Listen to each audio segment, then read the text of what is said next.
Welcome back to another episode of Tactical Crouch. We're here for episode 201. We've crested over the 200 mark now. Obviously, if you watched last week, I hope you really enjoyed that episode. We put a lot of effort into it.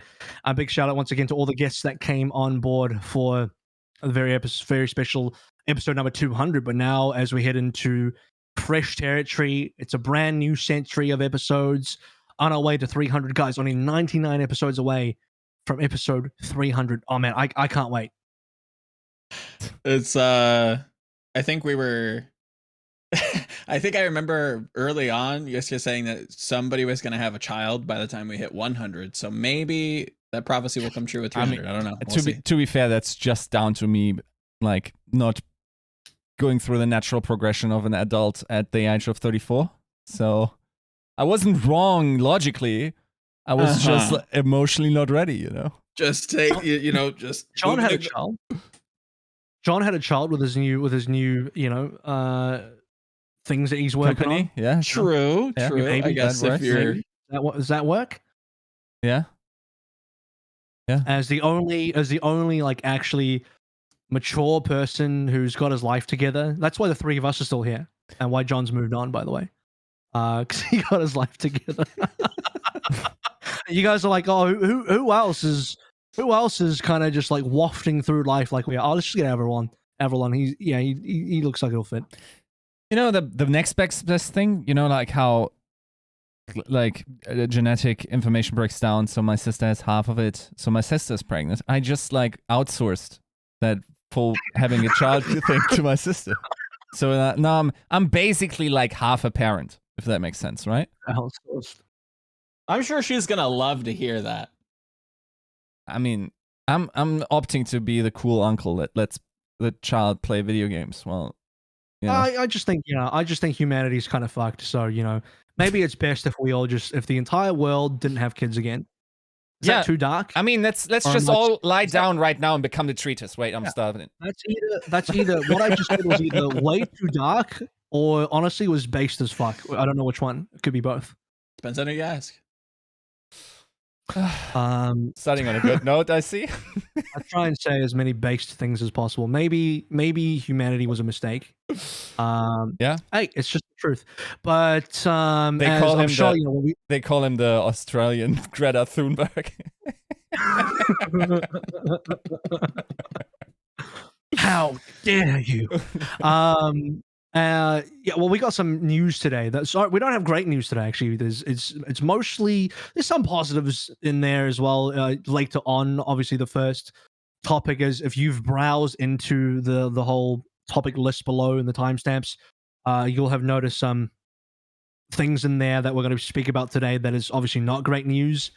So look, we're starting on a bit of a dark note, but I lose faith in humanity a lot, and things the news I've heard recently doesn't really add to that. We have also got some more things to cover in terms of other news that happen across the Overwatch League with Jon Spector moving up, Mr. X as well. Then you have a new commissioner coming in, or a new director of esports, whatever coming in, whatever the new title is. We're going to be talking about some of the team's movements. Apologies for not including more. If you were expecting more roster movements from more teams, we apologize. It's not going to happen this week. Why? Because there's just too much other stuff to talk about, especially because we didn't catch up on a lot of news last week. Again, last week was episode 200, where it was more of a celebration of the podcast and just catching up with a lot of different guests and seeing how they're doing. And we kind of talked a little bit about the teams there. And we had Albert on, obviously, speaking about his new roster, Nuki as well.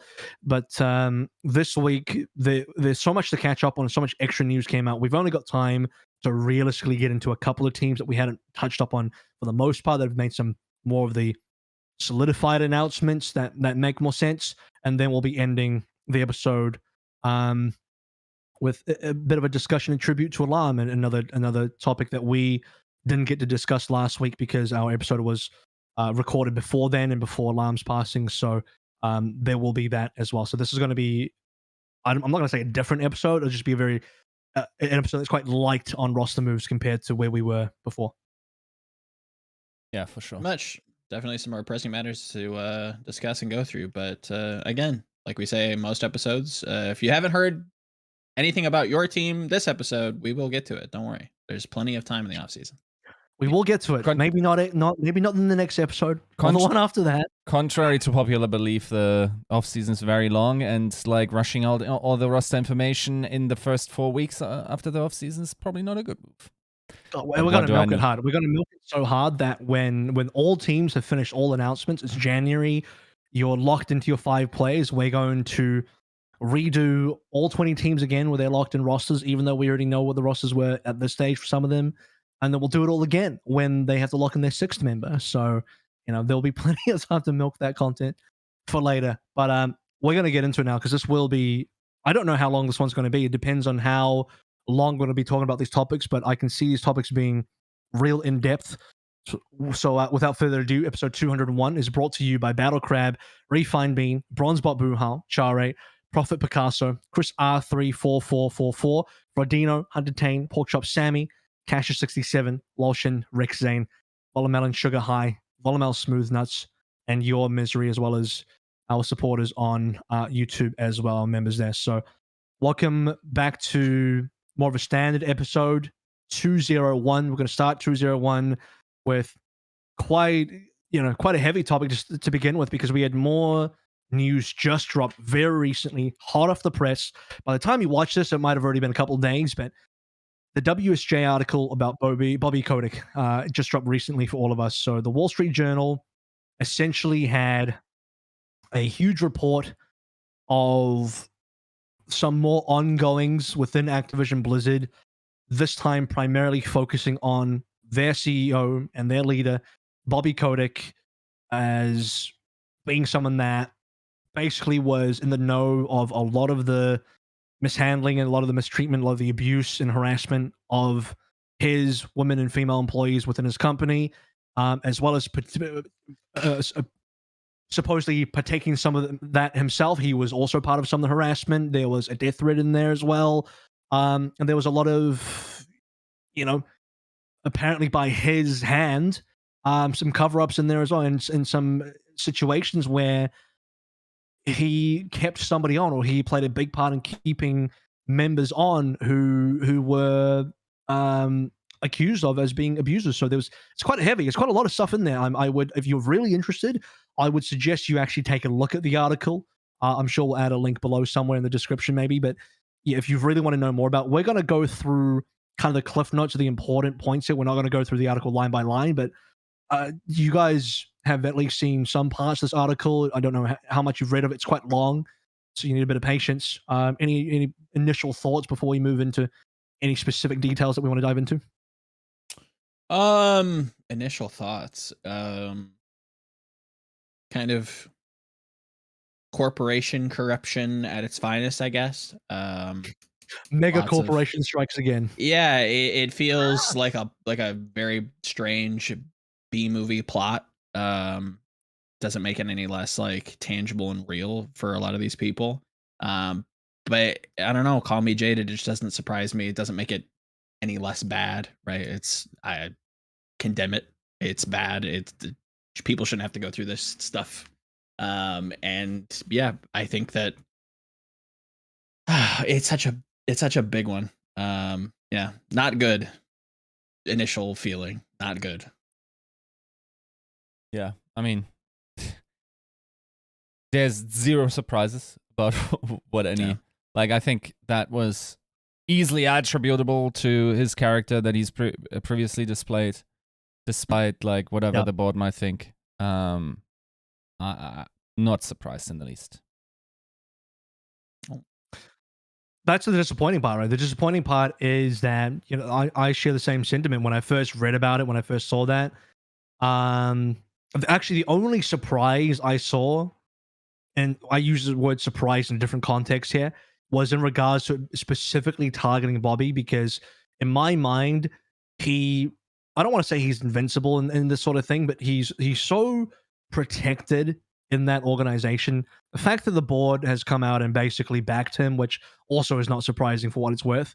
It was surprising to see that he was targeted, and there was actually real accusation stuff against him, but also unsurprising in that, like, I mean, he's the head of the snake in many regards. Like, he's got to be you would expect that he would be targeted. He should have been targeted. I'm almost surprised that he wasn't earlier. And the reason why I'm speaking riddles right now is because since he wasn't targeted in the initial lawsuit and report, it felt like, well, I mean, Bobby's just untouchable. Then you can't even get to him. He just somehow escaped through the entire thing, just like squeezed through it all. But then no, obviously they got him in the end, or at least they're attempting to get him now. Some things are coming into light, and it's a lot of what Joe said as well. It's a lot of, yep, mega corporation does mega corporation things again.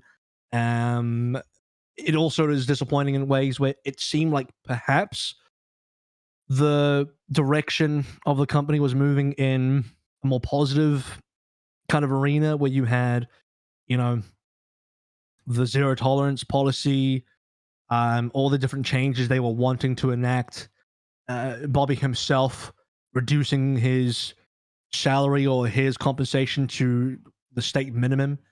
And you know, people say like, "Oh, he's rich as fuck anyway. It doesn't matter." I'm being like, well, they're doing something, even if it doesn't seem enough. They're starting to go on the right path. I was waiting for more. I agree. It's not enough yet. There should be more, and there will be more. But then this comes out, and it's like, well, I mean, behind the scenes, did we really expect any different? I mean, behind the scenes, like they're kind of covering themselves as much as possible. But a lot of news came out. A lot of new accusations, a lot of new insight comes out, and it's just like, oh man, it just kind of pulls back all the good work that they have attempted to do in the past X amount of whatever time.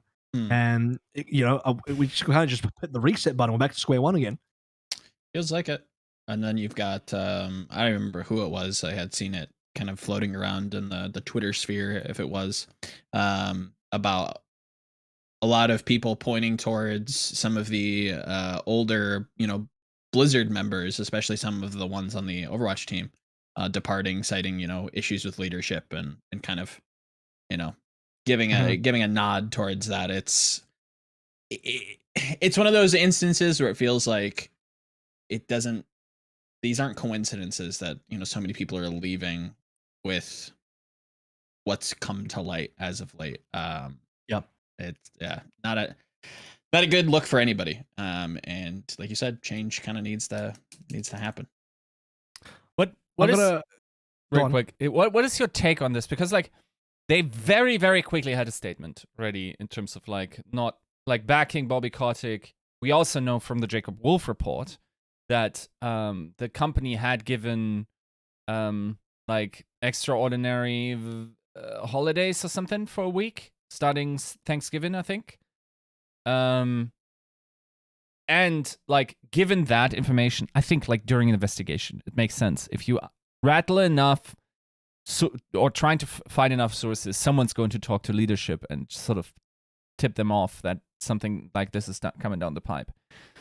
Do you think like they probably already like investigated whatever accusations the Wall Street Journal made internally and were therefore prepared to make that comment as a board? Or is this just like a very, like, I don't want to say knee jerk, but I'm lacking the, like, what comment you speak? What comment are you referring to? The board gave a comment in regards to like, oh yeah, misrepresentation and whatnot in the Wall Street Journal and like backing Bobby Kotick implicitly. So do you think is it like something that probably was known and probably has been investigated thoroughly internally then? I don't know.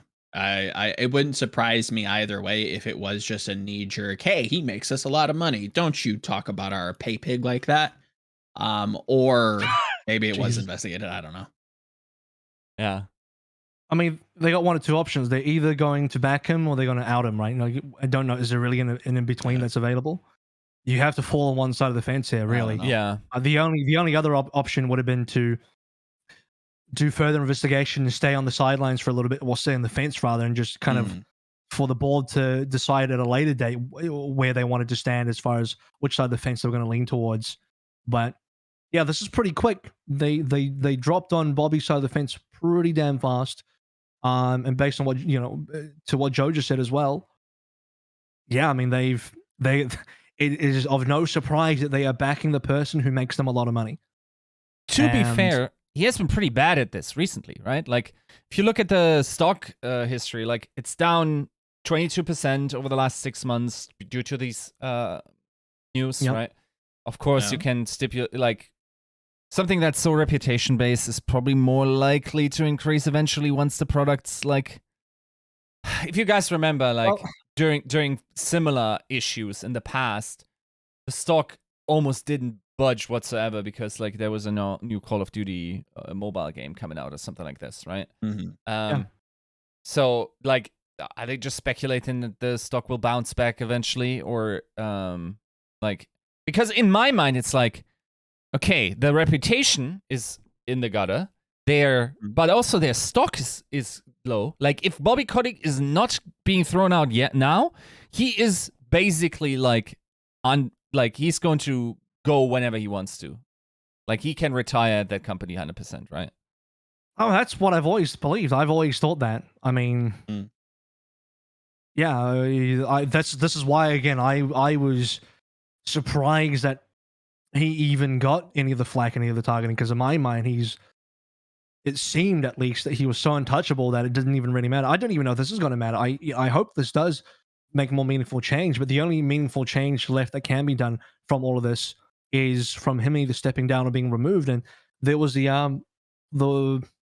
don't want to call them the wrong thing, but what is the ABK, like, workers association, or yeah, I know what you I don't mean. know if anyone knows the exact what they're called. Basically, whatever the group that's basically speaking on behalf of the workers at ABK, right? That's is what a better ABK. I think it is better ABK. Yeah, that's probably them. They mentioned that one of the new demands is that Bobby Kotick has to step down or has to be removed. So, but I don't. By the way, they're going for another walkout. Is that happening soon or today, or maybe it's already happened? Had one yesterday. Yeah, I think it already happened actually. So, yeah, so I mean, they've made it quite clear that that's something they want now. But getting rid of some staff like what's his face, the Jalen Brake, the previous president. I mean, that's an easy thing to do. That's like Bobby waves his hand and Jalen's gone, right? But for himself, like, that's a very different thing. You're coming after the person who has been right at the top, who's been so untouchable, who's made so much money for the company, that even attempting to budge this guy feels gargantuan in the task, in the difficulty of the task. So I don't know. It feels like he could take the company to the ground with him, anytime he wants, and that would happen before he lets go of the reins. It's very possible. Yeah, I would agree that it's gargantuan, but to me, that feels like and I hope people understand what I mean by this. It feels like a desperate attempt. It feels that they're at the point of such low morale at a company-wide basis. And I am very much like speculating on like what this means. But when you aim for somebody that big, things have got to be pretty dire. To make big change, you have to make big, something like that has to happen to really. I don't think it's ever been more dire. Yeah, that's what it feels like from the outside in. I'm just trying to understand from like their point of view, like, that is such a high bar. Like, they have to know that. Of course they do. They work there. It just, to he's got to be in the to feel so desperate. It's like he would have to be in the lawsuit. He would have to be in the actual lawsuit itself, where you're introducing that extra factor. But even then, like, even as saying that, I didn't have any confidence. I was like, well, even if he is in the lawsuit, I don't know if that's enough either. I don't know that it's enough. I think the board, like, it's just like the whole Palpatine memes, like, I am the Senate. It's like he pretty much is just the board, really, is he not? Like, I mean, how can you? You need Luke Skywalker to come in or something. Like, I don't know what else is. Phone Mark Hamill. He's our only hope. Yep. It feels like maybe I'm really jaded in my thoughts on this, but I don't know that he will ever step down and anything will change, because you have the board publicly speaking out that nope, we're backing our guy, and Wall Street Journal's wrong, and blah blah blah is wrong and all that kind of stuff, and we're doing great work, and maybe they are doing some work, but clearly people are not satisfied, and just more and more stuff are coming on through. Let's actually slightly move on to something specific within this, which is about Jin O'Neill, who you guys all know, who everyone out there knows as who was named as the co-president of Blizzard Entertainment, along with Mike Ibarra, when J. Allen Brack stepped down or was removed or whatever. There is now news. Well, obviously we knew that some time ago now, not pretty recently, that she also then stepped down, and now Mike Ibarra is the only president of Activision Blizzard. And at first we weren't sure like what the deal was and kind of what were the reasoning and what went down internally, why she stepped down, because it's pretty soon. She'd only barely been in the role something like less than 3 months. This report from Wall Street Journal specifically states that, and I'll read some of this for verbatim as well. First of all, she's the first woman to lead one of the company's business units. That it says the following month, she sent an email to a member of Activision's legal team in which she professed a lack of faith in Activision's leadership to turn the culture around, saying, quote, "It was clear that the company would never prioritize our people the right way," end quote. So O'Neill said in the email she had been sexually harassed early in her career at Activision, and that she was paid less than her male counterpart at the helm of Blizzard, that's Mike Ibarra, and wanted to discuss her resignation. Quote, "I have been tokenized, marginalized, and discriminated against," quote, end quote, wrote Miss O'Neill, who is Asian American and gay. She described a party for an Activision development studio she attended with Mr. Kotick around 2007, in which scantily clad women danced on stripper poles. At the same party, a DJ encouraged female attendees to drink more so the men would have a better time, according to another person who was present. So she doesn't believe that things are moving in the right direction, and she doesn't want to be part of it anymore. I think throughout this whole report, and the reason why I'm starting with this is this might be one of the most damning things. This is probably like the biggest, if there was a headline, if there was one kind of subtopic I could choose out of this entire article, I think I would choose this one because, first female president of Blizzard, doesn't get paid as much as her male counterpart, doesn't believe that Blizzard and Activision are moving in the right direction, steps down and leaves. Yeah. No, like, I mean, as a signal, that's pretty loud. As loud as it gets, right? Without, I mean, for obvious reasons, it's very hard for her to, like, outright just come forward with that information. There's contracts and whatnot. It's always, by the way, like, huge kudos to the journalists for getting that story. It's always nice to see. And yeah, I don't know, like, to be fair, was it in this article? I forget, like, there was so many coming out. Wasn't there something also about him threatening someone over the phone? Do you guys remember reading that specifically?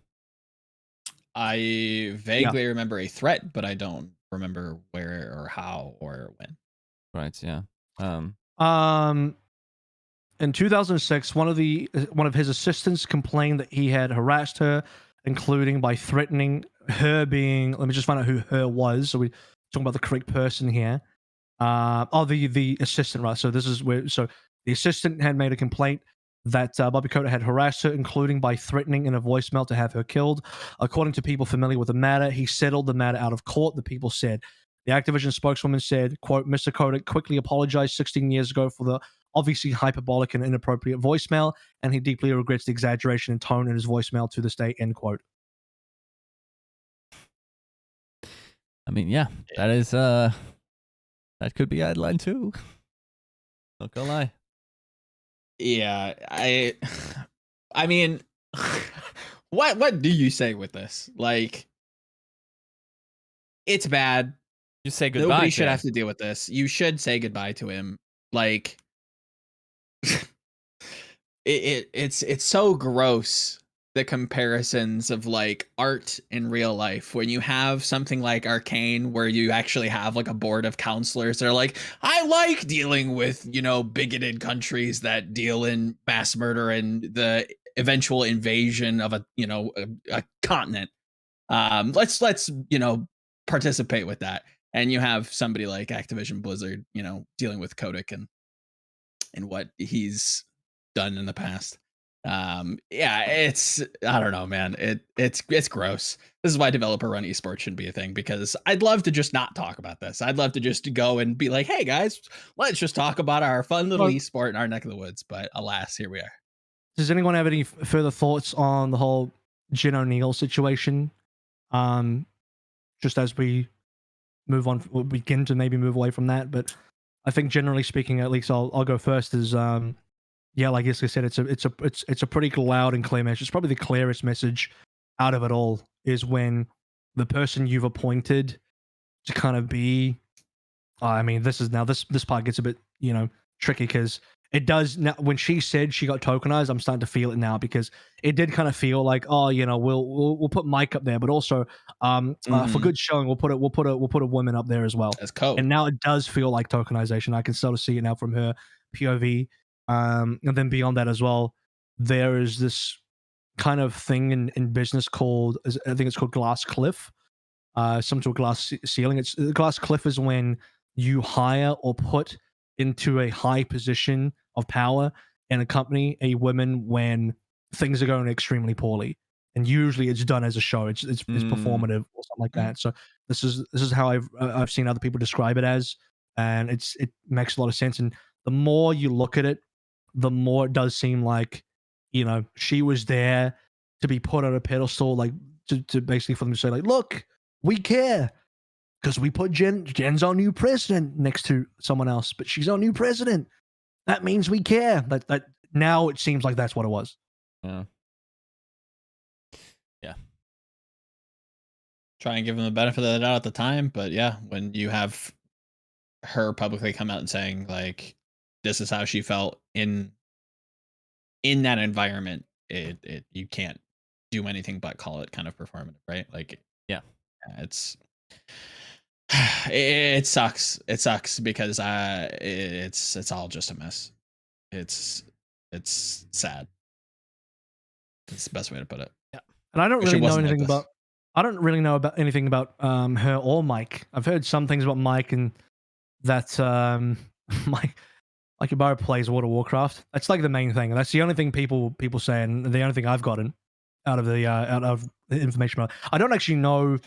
It's been weird because in the past, everyone knows Mike Morheim. We all know Mike was the OG Mike, as there's now two Mikes, but Mike Morheim was the head. He was, a figurehead, but also kind of the soul of Blizzard in a lot of cases as well. Yeah. And sorry, I just Joe just dropped something in here. What is this, Joe? You speak. I don't know. I'm gonna finish my train of thought, and then you bring this up. Yeah. Joe distracted me. I'll get you to explain in a second. So essentially, what I'm saying is like I think in the past we've all the presidents of Blizzard have been very kind of out there. We all know who they are. Even Jalen and Brack trying to take on that mantle a little bit. I always felt like something bothered me a little bit about that person, that position. It always felt like and I've no evidence to base this off. It's just pure speculation on my end. I could be completely talking about it out of my ass, and I probably am, but it did seem like Jalen was kind of a mouthpiece for Bobby, and that's clearly a Bobby appointed person in the role. I'm sure they all are at the end of the day after Mike Morheim, but I mean, I might just be talking shit, but that's just the feeling that I had, right? And I don't know if Mike's anything different. I don't know anything about Mike Ibarra. Maybe it could be good, but really it comes up to the top because all of these presidents of Blizzard, they're all just kind of, at least what they seem to me, as extensions of Bobby Kotick. But the problem starts with Bobby, right? And now something topical that did come up, Joe. You just kind of brought up an article about Bobby Kotick right now from the Washington Post. What is this? Yeah, to give a brief summary of I think some of the biggest points, there is at least a group, and again I'm reading this as we're recording, so as you guys probably hear this podcast, you probably have access to this, or have probably hopefully read it more in depth than I have. But it seems like there is a group of shareholders that have penned a letter to let me just give you the quote. Quote, in contrast to past company statements, CEO Bobby Kotick was aware of many incidents of sexual harassment, sexual assault, and gender discrimination at Activision Blizzard, but failed to either ensure that the executives and managers responsible were terminated, or to recognize and address the systematic nature of the company's hostile workplace culture, end quote. The shareholders, led by the Strategic Organizing Center, the SOC, investment group, wrote in a joint letter addressed to the company's board of directors and shared it with the Washington Post. In addition to asking for Kotick to resign, the group of shareholders is also calling for the board's two longest-serving directors, Brian Kelly and Robert Morgado, hopefully I got that name right, to retire by December 31st. So there is some, movement happening from the shareholder level, which I think is a good sign. To be And fair, that's just like breaking right now. Like it just was sent to me. yeah, to be fair, like those appear to be 4.5 million shares only, which is just over a little bit than 10% of the volume. So not a gigantic amount. But yeah, I think there was something like this already asking for that in the past when the first article about that subject came out. I'm wondering if there's going to be more impact based on that now. These demands seem to be more concrete than they were in the past. I'm not sure if the shareholder value increased or not. But yeah, I mean, essentially, this is the only language that you can really feasibly convince the board with, right? Yeah, It's got to come. It's got to come. You have to. It comes down to stock prices and shareholders. Those are the two things in no particular order. That is the language that the corporates speak. So this is the first, and this is obviously the first time I think we're all seeing this article because Joe, you just dropped this now, mid discussion. So we're kind of live reacting here, and this is the first kind of real serious kind of stake coming out from a party that actually has a serious voice in the matter, one that you can't really ignore. So I'm curious to see where this goes from this conversation, because it is getting bigger now. It's getting to the point where more action will need to be taken, and I'm sure the board would like to just ride this one out, but I don't know if they fully can anymore, which is good because you need to light a bit of a fire up their ass because things got to move. Yep.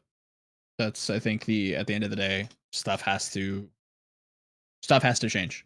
One quote that I thought was fairly poignant, which I'm assuming is from the letter sent to the board of directors.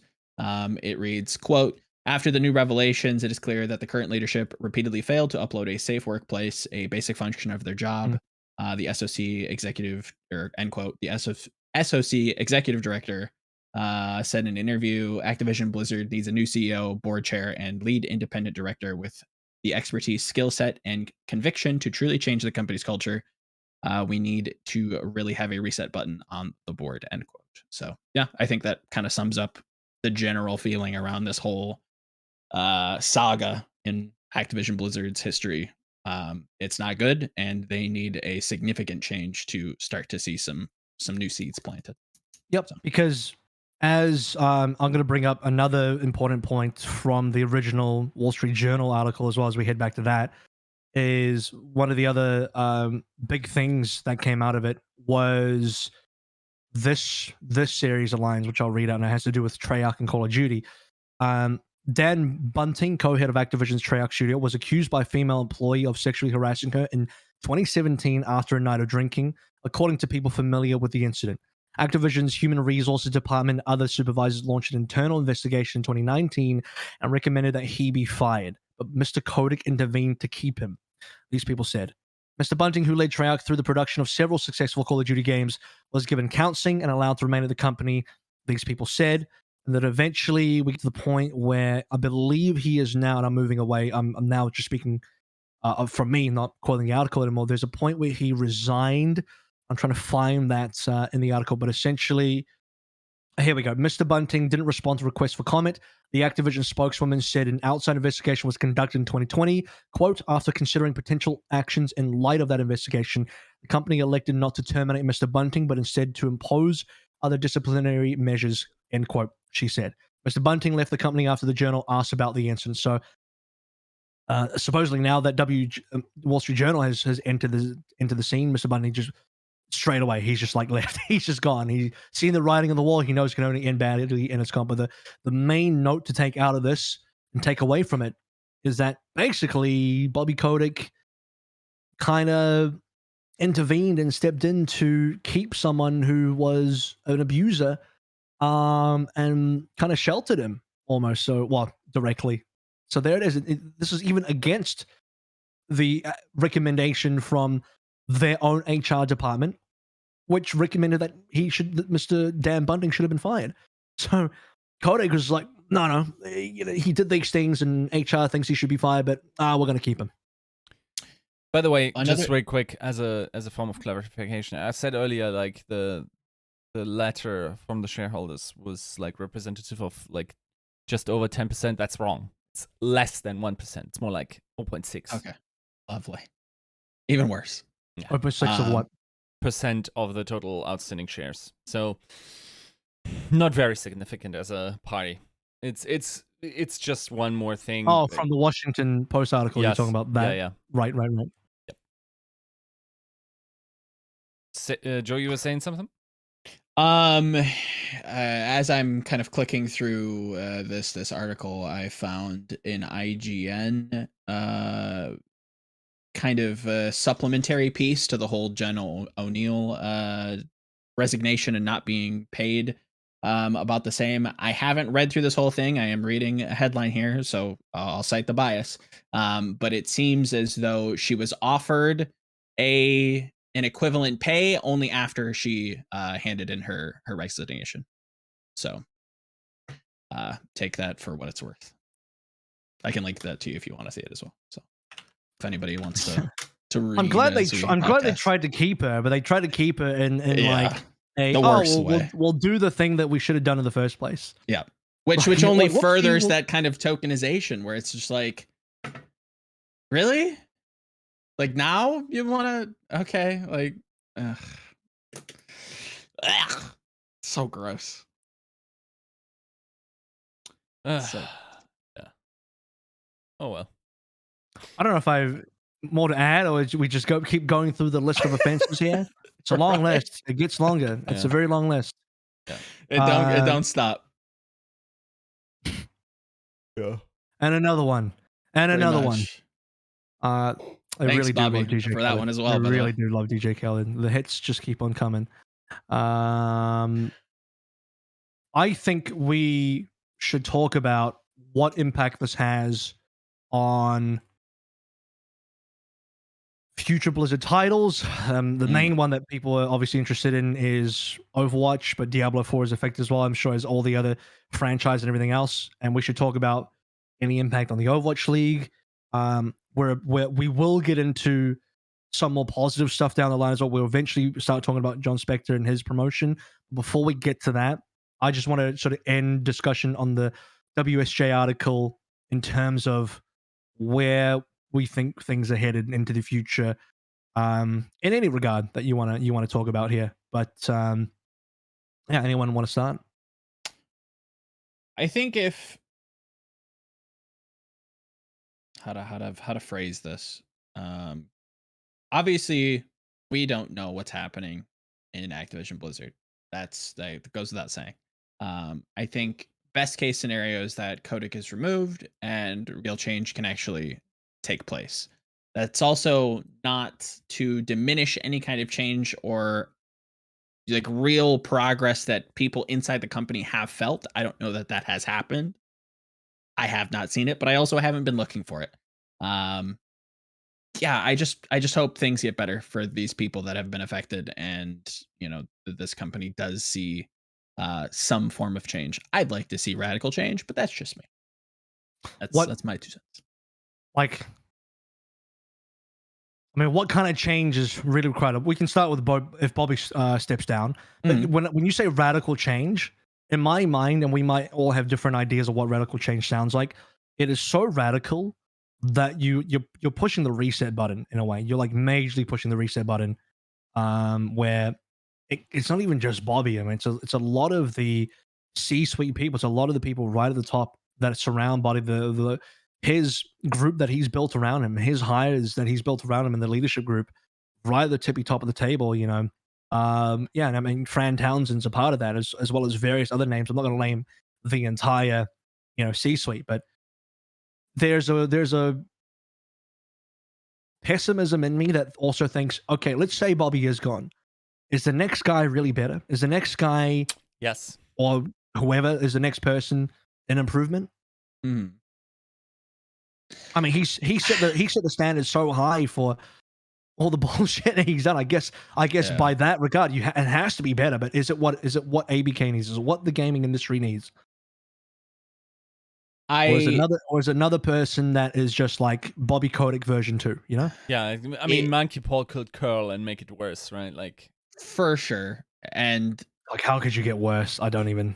That's kind of where I'm at, right? It doesn't feel like you can get any worse. They hired Trump. Trump's now the CEO of ABK. Right, That's how it gets worse. Well, to kind of reiterate or circle back to something, Jason Schreier of Bloomberg, very famed kind of games journalist, added a bit of context to this that I've been linked. He's quoted on his Twitter saying, "I'm seeing a lot of big reactions to this story, the one that we just kind of talked about from, I think it's the Washington Post that just came out." So he said, "I'm seeing a lot of big reactions to this story, but some important pieces of context. Point one, this group, the SOC, owns 4.8 million shares, or just 0.6% of Activision Blizzard, and the SOC has been criticizing Kotick for a long time. This isn't a turnaround or shift from them. So it sounds like there's movement that has kind of always been there. Yeah.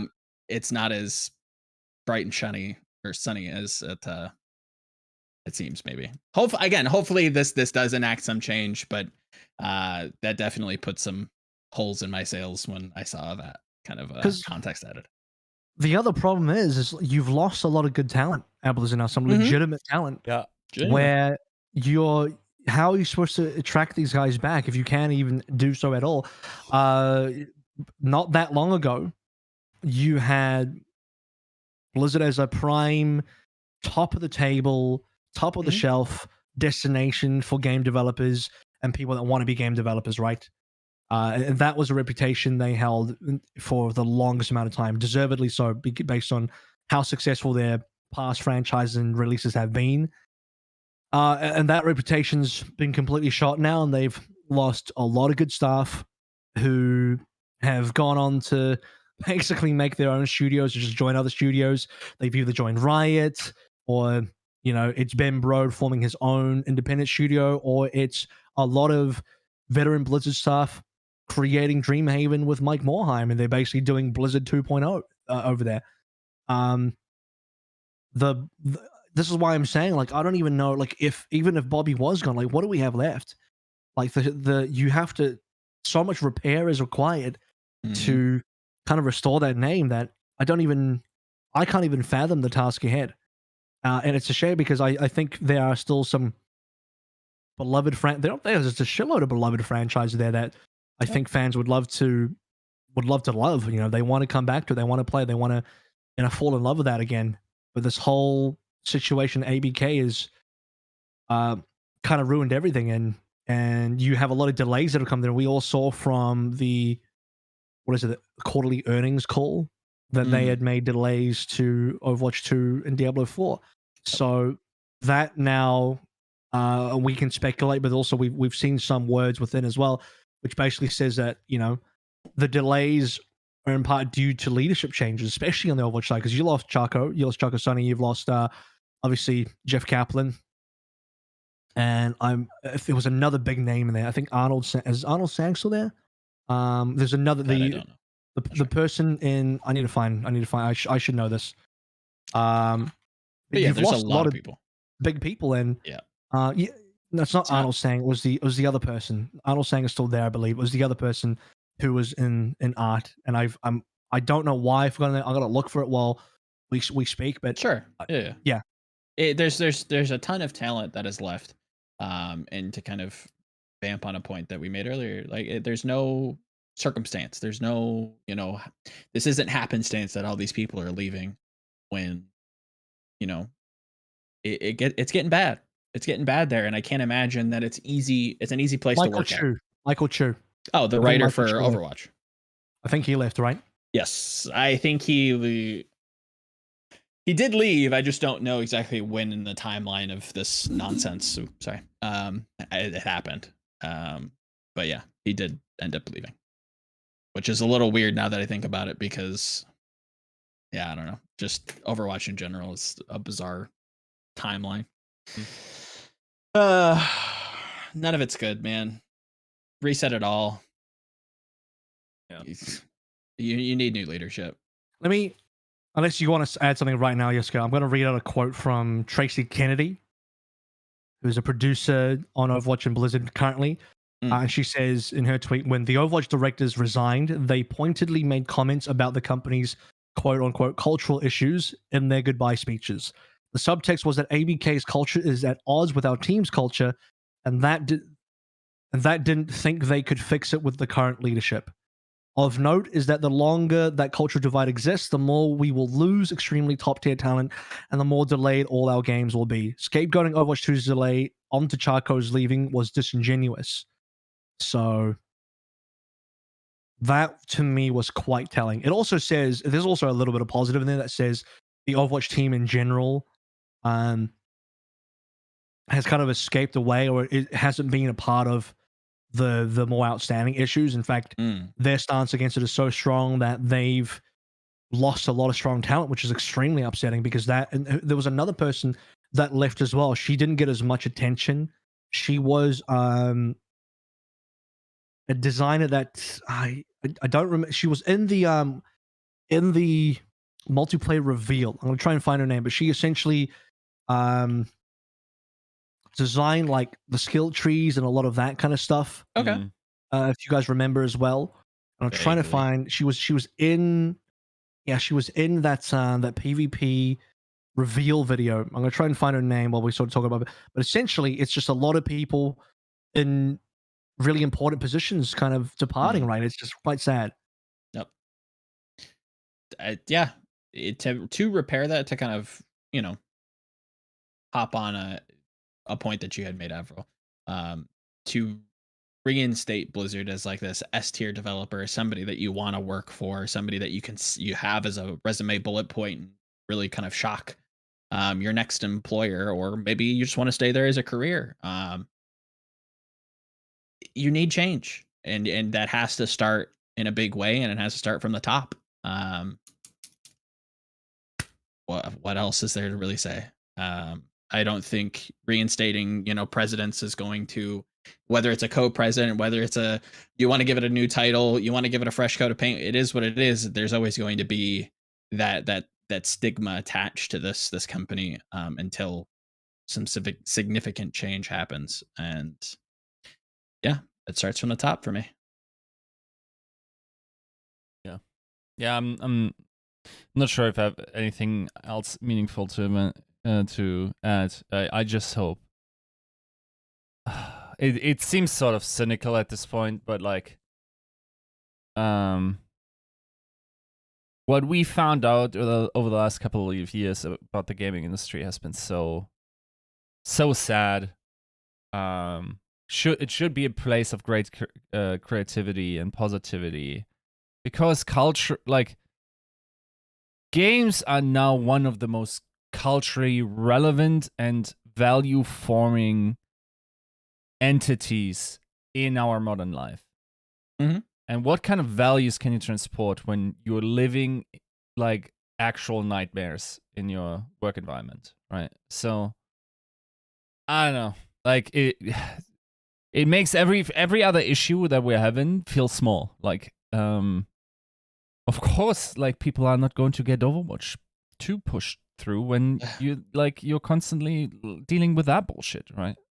Yep. So yeah, I mean, it's just time to make this shit efficient again, and that means just cutting all the rot out, as broad strokes as you need to be. Like, just stop.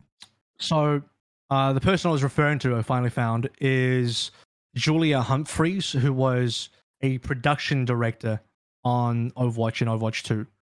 And so that's another person that left. And she had a director title, so she was pretty high up there.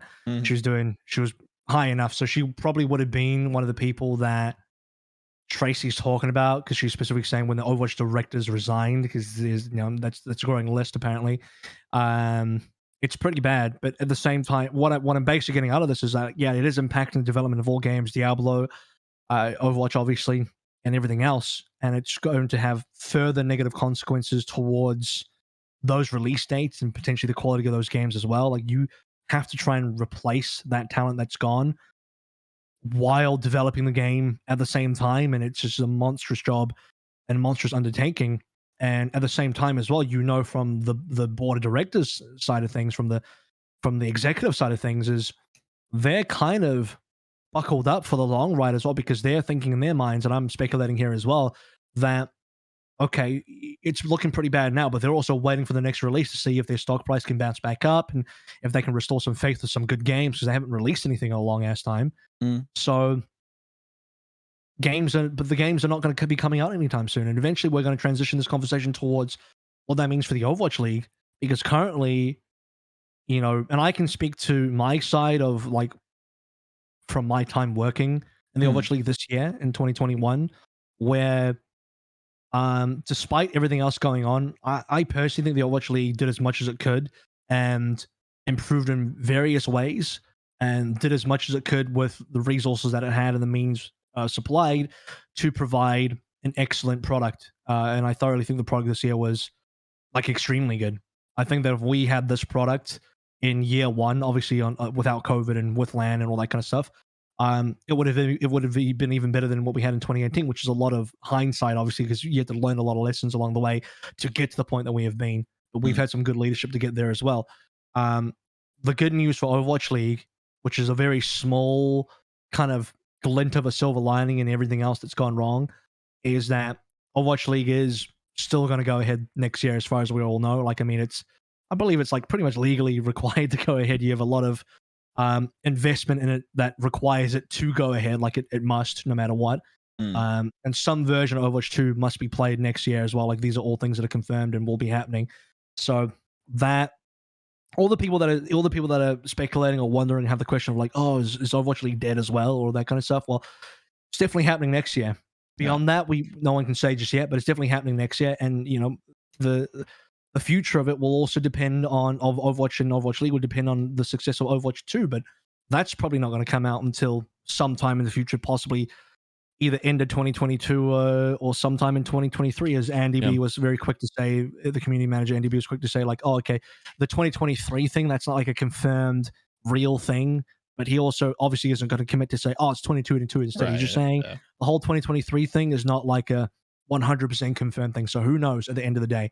But then back to Yiska's point, is that while we're all thinking about that, it's this all does still feel like a bit of a small stake thing compared to the rest of the fire that's happening within all of ABK, because it's not just Blizzard either. We just heard about Treyarch. We're hearing about the rest of Activision. There's way more that goes on, like Bobby's own assistant, all that kind of stuff. It goes so deep that it transcends just Blizzard, because Activision, for the most part, during in July and whatever, through the whole lawsuit, they kind of dodged the bullet in some ways, but now they're all part of it. All of ABK, Activision Blizzard Kingdom, it's all the same thing at this stage. So I don't know. I don't know what the future looks like. All I know is that we'll be doing something next year in 2022, but who the fuck knows what after that. Pretty much. Keep in mind, this news might just delay whatever they thought was feasible as well, with walkouts and whatnot, and potentially, like, possible. Maybe like about development. Yeah, maybe this will further impact development, will further impact like additional people just like resigning and whatnot. Like, could definitely this could further impact delays. You're either staying on as a developer because you believe that there is something worth saving there, or you're passionate enough about the work and maybe the game you're working on, and you have some glimmer of hope left that things can turn around. You want to be part of that change, or you've given up and you've gone. And I'm not saying either answer is correct or one is worse or better or anything like that, because no one should stay if they don't feel that they're either safe or that they belong or any of that, or if maybe they just don't believe in the direction. Maybe maybe they're along the same lines and thinking that you'll never be able to touch Bobby no matter what, and that's just going to be there to stay. But yeah, like I see, if more people leave, then it will further delay, implicate, and slow down, and potentially even worsen development. And it's going to be harder and harder to get those people back, or to get people to replace the missing positions. Now you're just going to have smaller and smaller teams until you've got not a lot left. And it does feel like a critical mass type of thing, because as things look dimmer and dimmer and more people give up, the more people will then also follow suit, right? So it does seem pretty bleak. I've not been this down on the entire thing for a long time. I've been trying my best at being optimistic. Yeah. I'm trying to be a glass half full kind of guy, and I'm still looking for glass half full interpretations of this all. But I'm not gonna lie, though, this is probably one of the darkest days I've had in regards to this entire outlook and topic. Yep, could have some far-reaching implications. And again, at the end of the day, these are people. And before we jump to shut up talking head podcast, man, give game please, try to have a little bit of empathy for a company that is going through a lot. It doesn't sound like the best place to work, and it doesn't even sound the most safe to work in. So before we just think of how this impacts us, there is a slew of individuals that have shown with their metaphorical wallets, obviously leaving, that there is some serious harm going on here. Don't just scream about Overwatch 2 and its delays.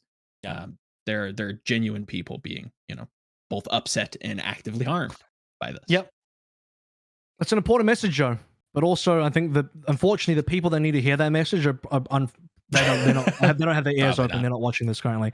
Because there's the jaded part of me, and as much as I try and be optimistic, the pessimistic part of me knows almost verbatim for a fact that there's going to be a large amount of people who, I mean, they don't give a shit. They don't like this is all quote unquote internal drama within Blizzard. They just want to see a game, and that's all they care about. And if there's no game, they move to another game because it's fully transactional. And I don't necessarily hate them for it. I don't necessarily think they're going about it poorly, because if you're a consumer, your time is limited, and all the details within. At the end of the day, look, if this was in the film industry, they don't care why the movie was bad. They just know the movie was bad, and they're gonna go watch something else instead. That's it. That's as transactional as that. Unfortunately, it's extremely unempathetic, but that's how consumerism is at the end of the day, which also means not great things for ABK currently. Let's talk about something more positive now, finally, and someone I do have a lot of faith in, and I trust a lot to make good decisions, and I trust to handle things well. In my opinion, has proven his ability to do so. Is Mr. Jon Spector, our unofficial commissioner, moving up through the world in ABK to a new position in franchise development instead, where I believe he used to be vice president. Does anyone know his exact former title? I really should have looked this up earlier. Vice president of the Overwatch League, I think. I'm not 100%, but 80%. So he's moved from that to now be, quote unquote, this is the official title, Overwatch commercial leader at Blizzard. And as far as I'm aware, this is a pretty big title to have, because it moves you quite a bit further up the food chain, where you're no longer just working on the Overwatch League, you're working on the whole commercial aspect of the Overwatch franchise, which includes everything that is first and foremost. Overwatch League is the esport as part of the franchise, but the game is the certain parts of the game in a commercial aspect. He's not a developer. He's not making development decisions. He's not going into Team 4 and developing the game. He's making commercial decisions for the game. And then beyond that, other commercial things such as expanded stuff on Blizzard. Like I'm going to try and not say things that I'm not extremely sure on, so I'll hold back on a few things. But he would be, for example, someone that might be overlooking the more peripheral stuff surrounding Overwatch, like the comics, other spin-off things as well, like Netflix show. Yeah, just stuff like that. Like I don't know, plushies, toys, all of the commercial stuff. Right, it's a pretty big job. It's a pretty big title, Yeah. and honestly, as someone that's very connected to the esports and the Overwatch League and to Overwatch as a product, I think he's gonna kill it. I think this is perfect. Yeah, should be kind of cool. Is it selfish of me to wonder what that means for Overwatch esports if we have somebody who is kind of grassroots is a bit aggressive, but somebody who has ties to the esports side of things moving into the marketing and commercial team. I wonder what that means for us. Maybe we get some cool little toys and perks and stuff. That'd be kind of neat. But again, yeah. Joe, we need a show. Just say it. We need a show. I think we do. I agree that we do, but that's a big one. That's its own show. I want to put a pin in that. If we get to it today, that'd be great. But I have a lot of thoughts regarding a potential Overwatch show. Obviously, it sounded like it was in the works early on, but regardless, yeah, JSpecs has been seemingly great for Overwatch for the format. What's has been kind of the parent to where the Overwatch is today. So we have to give him kudos for that. And yeah, I don't have too many bad things to say, at least. Yeah. Seems good. Yeah. I it's always hard to sort of speculate what that might mean for, in effect, what we might feel as consumers or viewers of the Overwatch League or like fans of the franchise, what this might mean. I'm not even sure. Would he be working, like, based on the definition that you read, would he be working, for instance, on monetization for Overwatch and deciding on loot boxes, battle passes, and stuff like that? Could be that. He could even, and this is speculatory, I'm definitely not speaking straight facts here. But he could even be someone that decides like a beta date, a release date, stuff like that. Okay, when I say decide, I don't mean like he could be the person that literally decides. I'm sure it'd be more of a team effort than that, but he would have a say. Let's just say he would have a say in it. And again, that's not like some confirmed thing I'm saying. That's just like based on the combination of my own speculation and what I actually do know about his role. But the role seems pretty open. It's pretty flexible because the commercial side of the franchise is like that's a lot of things. That's a very broad stroke, which it also means it's a huge job. Yeah. But okay, Joe, you were too cowardly to talk about it, but yeah, I do think that we need a show. We need. I heard rumors about they're gonna make a movie and they're gonna do this, they're gonna do that. Initially, there were reports that Overwatch was supposed to be this big universe, and it just never happened. Don't know why. Couldn't tell you why, but that was supposed to happen. What a waste! It's what not a waste. 100% agree. It's not cowardice that I don't want to talk about it, but I know that I'm going to branch off into like very meta topics around that space that either people aren't going to want to listen to or are just going to completely hijack the podcast, and we have other things to talk about. I was going to bring this up, and I told you, I warned you that I was going to bring this up before we recorded today, which is the fact that when you look over the fence and where the grass is always greener, you have good old Riot Esports dropping, Riot Games dropping Arcane, their Netflix show surrounding their premier franchise of League of Legends. And beyond that, by the way, I also noticed they dropped 2 new games on Steam around League of Legends. I'm like, geez, they're just dropping titles left, right, and center. But Arcane has been killing it. It's one of the biggest shows on Netflix. Everyone's forgotten about Squid Game now. Squid who? In fact, more people care about Crab Game than Squid Game now, as everyone's just Squid Game is like a thing of the past. This is how the internet works, folks. You shine brightly and for one moment, and then that spark is gone, and now everyone's moved on to the next thing that came out, which is Arcane. Great promotion. They actually did promotions on Twitch. This is the thing, they know their audience really well. They allowed people to stream the first episode, potentially more. I believe it was just the first episode on Twitch via restreaming the Riot Games channel when they were live streaming the episode. So doing just insane promotions for this thing. And it's not even like some gimmick like you think about like, oh, video game show. Ooh, this sounds a bit yucky. No, it's actually legitimately good. I've watched it. And I think it's something that even a non-League of Legends fan could appreciate. Why am I bringing this up? Obviously, because it feeds into the wider conversation about like what's happening in the Overwatch franchise. This is like, you guys remember when Overwatch was both announced and when it was released in 2016. Obviously announced way before that, but released in 2016. It was one of the biggest cultural phenomenons I have ever seen. Yep. Not even in gaming, just of anything, in anything.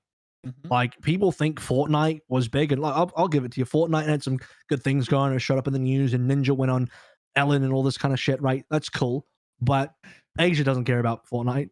There's plenty of regions out there that don't care about Fortnite. It's an NA thing, and all the NA antis think Fortnite's the biggest thing in the world. But they've also don't believe anything exists out of the United States. So their opinions aren't warranted.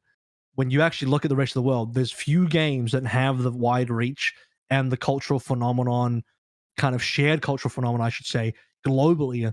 And that's like really League of Legends and Overwatch, and especially Overwatch, because it was more than just a game. It was to most people, it was way more than just a game, right? A lot of people enjoyed Overwatch for all the stuff surrounding it, including the shorts, the characters, and the franchise in general. The surrounding world of it was the thing that got people really excited. Part of the reason why they're even doing PvE for Overwatch 2 and the developing narrative and story elements is because that's what people want. That's what the masses really want at the end of the day. It's a competitive game to some people, but it's like an endearing franchise to most people and to everyone else. And so the fact that they haven't capitalized on doing more of that is crazy, because this should be like a Pokemon thing, right? You should be you should have all the pencil cases and lunch boxes and the cartoon, and the anime, and the trading cards and everything. It should have all of the above. Some of it people might consider cringy, but shit, that's what a real global franchise looks like, and that's something that Overwatch could have had and maybe can still have if they can kind of redeem it. That's the difficult task. I think this game was kind of born from a miracle, and I wouldn't be shocked to see it kind of reestablish itself as a workhorse in the gaming sphere. I just don't know if it'll ever be what Overwatch was. And call me biased, but I will be forever interested as to why this did not receive the treatment that I think people rightly assumed it should have. Or Are you saying did. it's potentially unredeemable or irredeemable? I don't know if we can ever get to the peak of like the fever that was Overwatch's initial like PR push and just that global reach. I don't know that we'll ever get back to that point. Can we maybe get near it, around it, with infinite amount of time? I don't know. Would you accept a slow burn approach, where obviously you need Overwatch 2 to come out? It would have to be a hit, and then you continue developing, and then the show drops, and then there's more comics and plushies, and then this and that, and things move in that upward trajectory. Would you accept that? I 100%. That's kind of where I see this, and I still don't know. I don't know that we will ever get back to that point. I think we can get damn close. I think if everything is green light, everything is, well enough, and we do get a sizable amount of time to grow into this game together and to see all the shows and see all the stuff come out and all the comics and everybody's cool with PvE. Maybe it can, but it's such a high bar to get back to, that's also being approached from a company that has such a low bar that it sits at right now. I don't know. Call me pessimistic, but I really don't know if we'll ever get back to what Overwatch, the heights of Overwatch in like 2017, 2016. I don't know. You also have to understand, like, during that time, we had one of the like largest marketing campaigns for sure, right? Like, we were throwing some serious dosh in terms of marketing. Like, we were well spent. Yep. Right. And that's why it feels such a waste. And like, I wonder if they anticipated the amount of immediate success that, and like, is that a word? Resignation? The amount of how much it would resonate with people when choosing their strategy in order to put out games. Because like, by having that amount of attention, like a live service game strategy would have easily been the better one, right? Just doing nothing for years and years, other than bringing out a map and whatnot, is not how you keep a highly successful franchise audience engaged, right? Now, I had a second point. No, sadly, that escaped me now. It happens. It'll It's come fine. back to you. I'll give you time to work that out, like I had for two specific members of Blizzard, and more in the past. I had to Google up and just try and get their names properly in the titles, because the shred of optimism that I do have, and I think I'm a pretty grounded person for the most part, but I'm looking for pathways. I'm looking for what is the path that you have to take to get to the place you want to be, and the way I see it being done is that they obviously would have to release Overwatch 2 to some good success. And for all the people, if you were truly a naysayer and you were truly super jaded and pessimist, you'll just be like, well, Overwatch 2 is dead on release. I'm like, well, let's see if that can actually be the case. I'm not willing to say that until I actually see it. And anybody who does say that, I think you're being a little bit too hasty in your commentary, where I think you should wait to see something before having that expectation. And also that's a dangerous expectation to have, because I also don't think you'd be giving the game a fair chance, because what's going to happen is the game will drop. You in your mind, you've already decided it's going to be bad. You play it, and you're going to have a bias towards looking at only the bad things, like, oh, these things suck, and yep, it's as bad as I thought, and then you're gone. I think that's a dangerous mentality to have. Just try and be open-minded about it, and try and at least approach it objectively, if that's even possible. It's not possible for a lot of people because they like the self-awareness. But what I'm trying to get to is the pathway I see is to go back to that is you need to have a good release for Overwatch 2 if that's possible. Yeah, with a good game, and then something that will draw people back in, and then have that marketing campaign, have that marketing engine rev itself again, get into developing the franchise beyond the game. That is super important.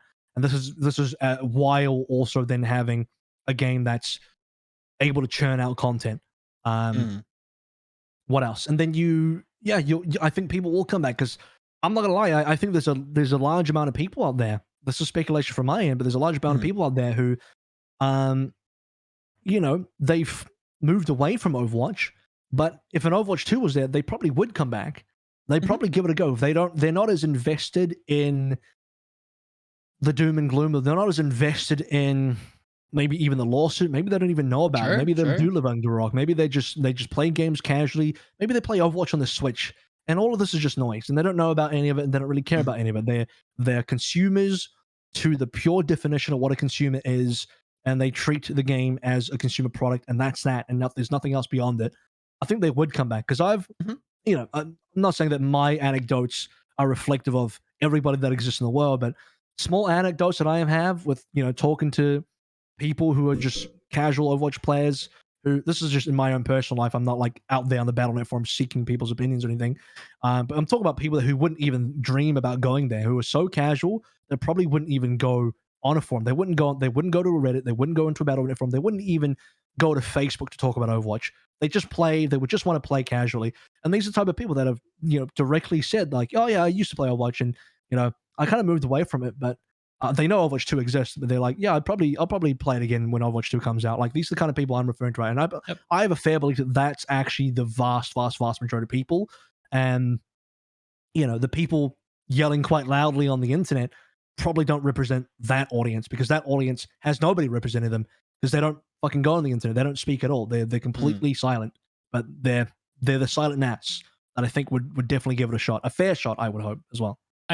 I remembered my earlier point, by the way, and it is really just weird to see everyone else do the most impossible boundary pushing stuff, right?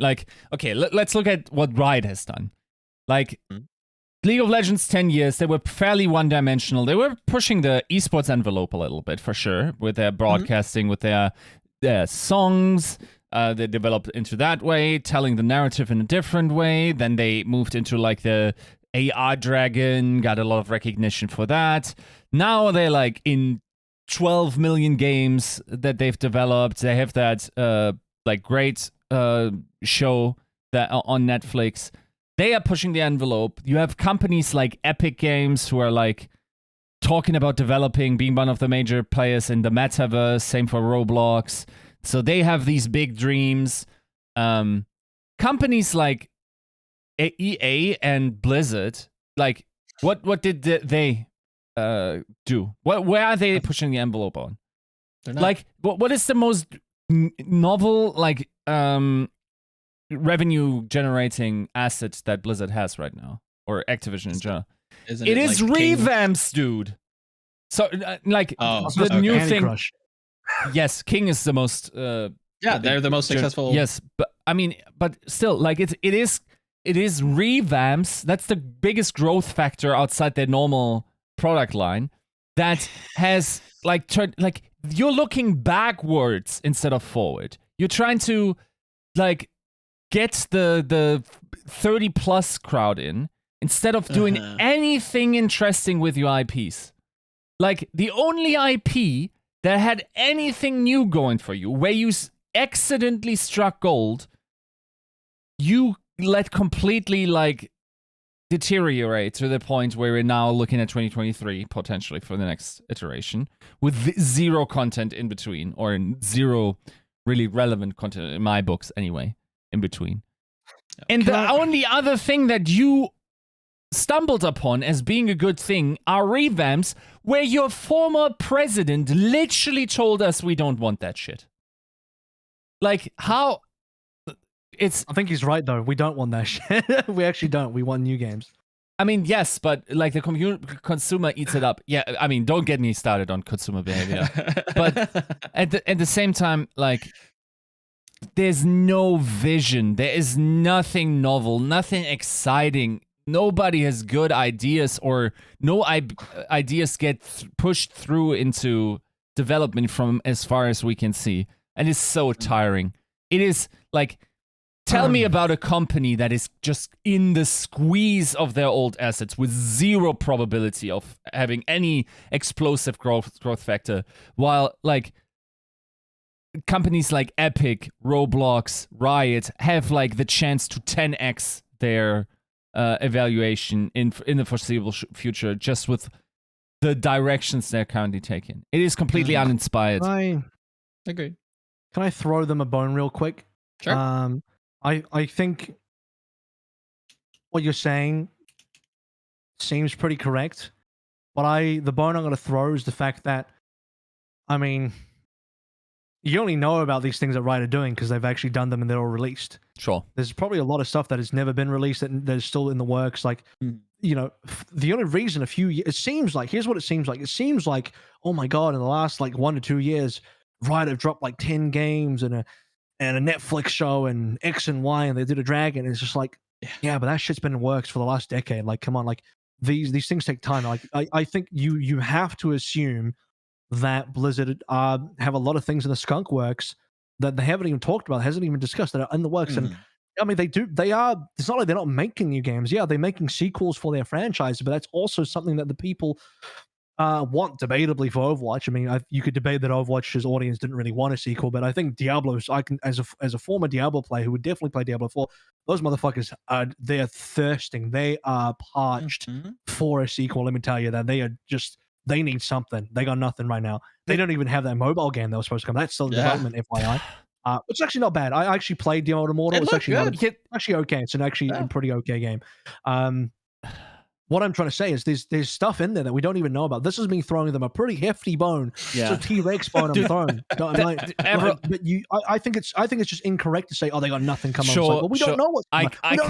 I can't know. You know what Blizzard feels like to me though? Madonna. You know, Madonna used to be the artist that like everyone praised for reinventing herself and staying culturally relevant. That was true for Blizzard once. It fucking isn't anymore. Yeah. Like, and if they are working on things that then are their innovative, pacing is atrocious, by the way. Yes. Yeah. It's just, by the way, like, you know, okay, Riot's got new games. How many of them are just spin-offs of League of Legends? All of them except Valorant. All of them. Well, okay. So that's where I would have to ask, define spin-off. Well, they're all tied to the League of Legends universe, Correct. except for Valorant. You mean It like would be Hearthstone? like I'm talking about Riot. Yeah, but what he's saying is he's making Oh yeah, like like an allusion Hearthstone. to like It'd be Hearthstone. like it'd be even like Here's the Storm, Yes. which is you're just leaning back on your original franchise. So Yep. it's not about being original, because if we're talking about original franchises, like fuck, so Riot like 10 million years to even drop a different game that had nothing to do with League of Legends. Yeah, sure. So I think we can all agree that's not the point, right? I think it's just about doing more with your existing franchise. So this is where I defend sequels and I defend spin-offs, because I mean, no one's allowed to lambast Blizzard for that and then be like, "Oh, good on you, right?" Like, are you joking? Like, come on, you can't. You have to have the same standard. You have to follow the same set of rules here, people. I'm not speaking negatively of Riot either. I'm just saying, like, by playing to the same rules here, I got no issues with throwing out as many sequels as you want and throwing out as many spin-offs as you want, and we'll continue to argue that Overwatch probably didn't need a sequel. I'll say that there are things within Overwatch that were problematic gameplay-wise that a sequel was required to do in order to fix. Sure. And I'm not just talking about 5v5. I'm talking about a lot of the game design fundamentals make the game uncompetitive and ultimately make the game not a great experience, even for the casual player, because the casual experience is also potentially unfun when very little of what you do matters in the game. And I'm not turning this into, we're not going into an Overwatch 2 discussion about like what the gameplay should be and why it is that. I'm just saying, like, just giving up some reasons why I think an Overwatch 2 was somewhat needed. Also because they have a lot of big things they want to add in there, like a full PvE suite, which is, if you were to develop that, like the development time, cost, and effort required, that is literally its own game in some ways. They're just doing it with the Overwatch franchise. If they did that, they did a whole PvE thing that had nothing to do with Overwatch, and it was the same level of content, it was the same quantity of content, you would say, oh, that's a brand new game, right? You would say that 100%.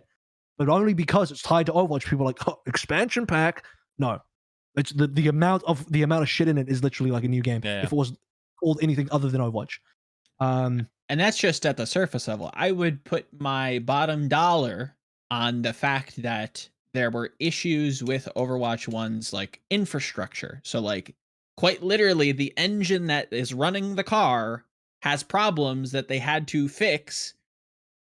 So why not repackage it all together with a sequel, right? Like there's so much here that they have to change and both add that warrants a sequel. And I agree with that, bro. Like, also, real quick, Joe, people saying like, oh, this is typical Activision. They just want to throw out a new Call of Duty sequel and attach another AAA. It does feel that way, but it's not. It is like all but confirmed that Overwatch 2 will be free to play. It is like, I'm like 99.9% sure it is free to play. I'll put my house on it. I don't have a house, by the way. But what I'm saying is like, it is so damn confirmed that it's going to be free to play. Like Halo is going to report on that shit tomorrow, or whenever. It's that it's that level confirmed. So this is not a case where like, Bobby just wants to shake you down for another AAA title that you have to buy, and that's for some reason a lot of people's assumption. And I don't blame them for that, because it seems like that's what it is. But really, they're resetting the monetization a bit by actually following a proper games as a service model.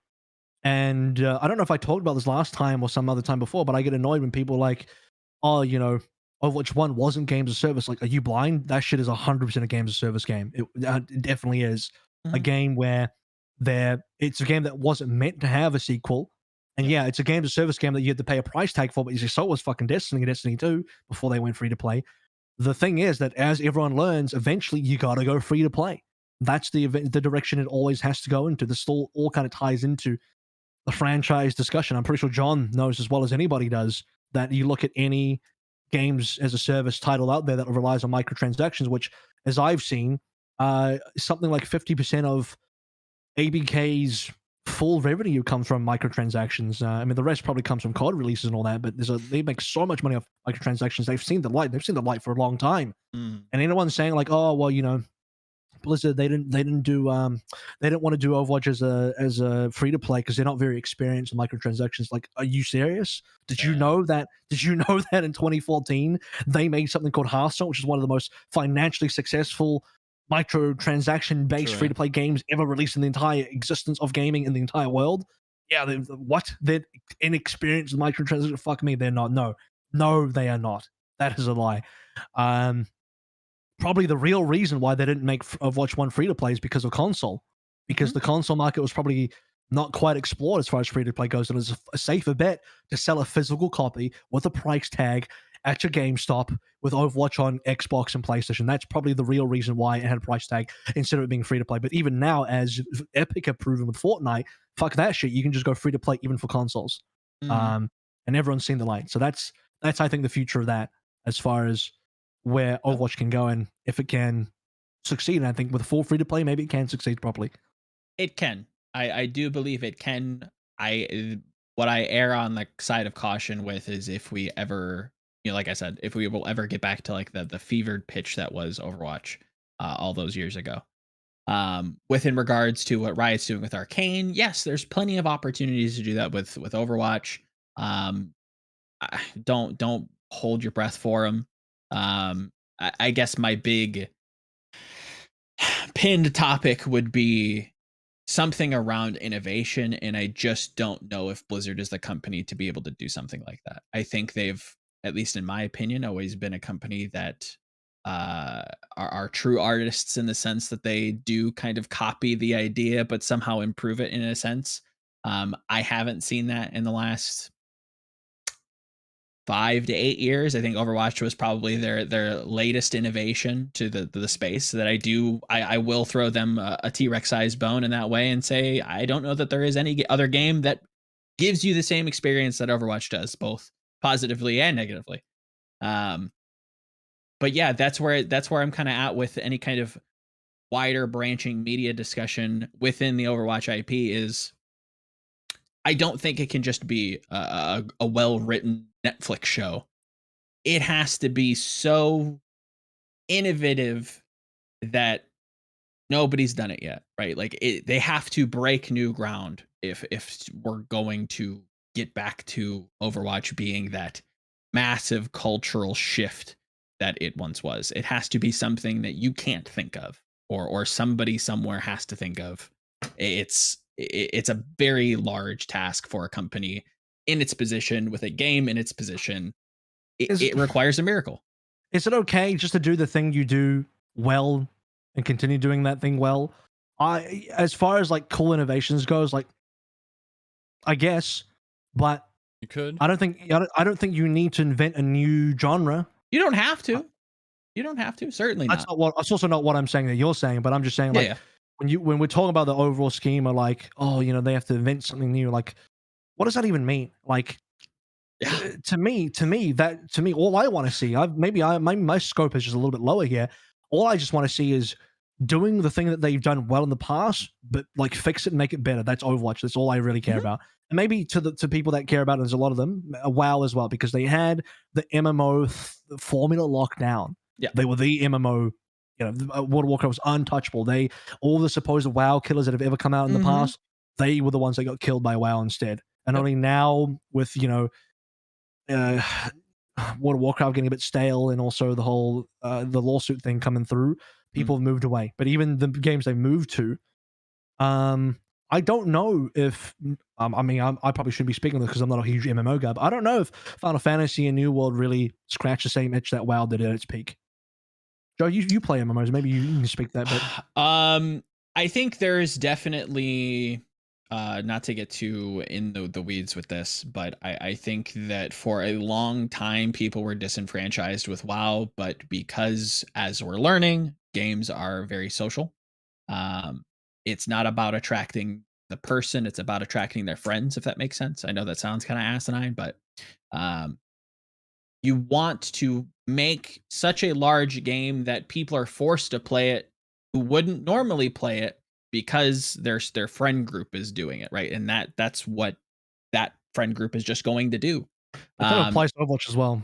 Yeah, I think it's just gaming in general is you want this to be the platform that you can spend a weekend with your buddies, or a weekend at a friend's place, or just a week, a free meeting that you have. Although, you want to have fun. MMOs are pretty hardcore. MMO is definitely not like, hey, come over and play World of Warcraft. No, 100%. a pretty hardcore title. It is 100% not in the same vein as something like a Mario Kart, right? But they share the social aspect in different ways that we're really not going to get into. Anyway, yes, but to the MMO point, there is an itch being scratched elsewhere. And again, we have to circle back to Riot. A lot of people are just super excited to see what they do because they seem to be hitting every mark, and they're doing one as well with some of the old WoW leadership. Right? Yes, so there it is, and I'm pretty sure it'll be a League of Legends MMO, by the way. But I mean, how can it not? But, you know, it's with regards to the innovation, really fast. When we constantly look over our little fence that we have in ABK and we look at what Riot's doing, that's when we get to the grass is greener discussion, that's when I go, okay, if we want that, then we really have to think outside of the box. We can go a completely different route and say, yeah, we can just make some shorts. Maybe we have some comics. Maybe we have, you know, a cute little. We've already done that.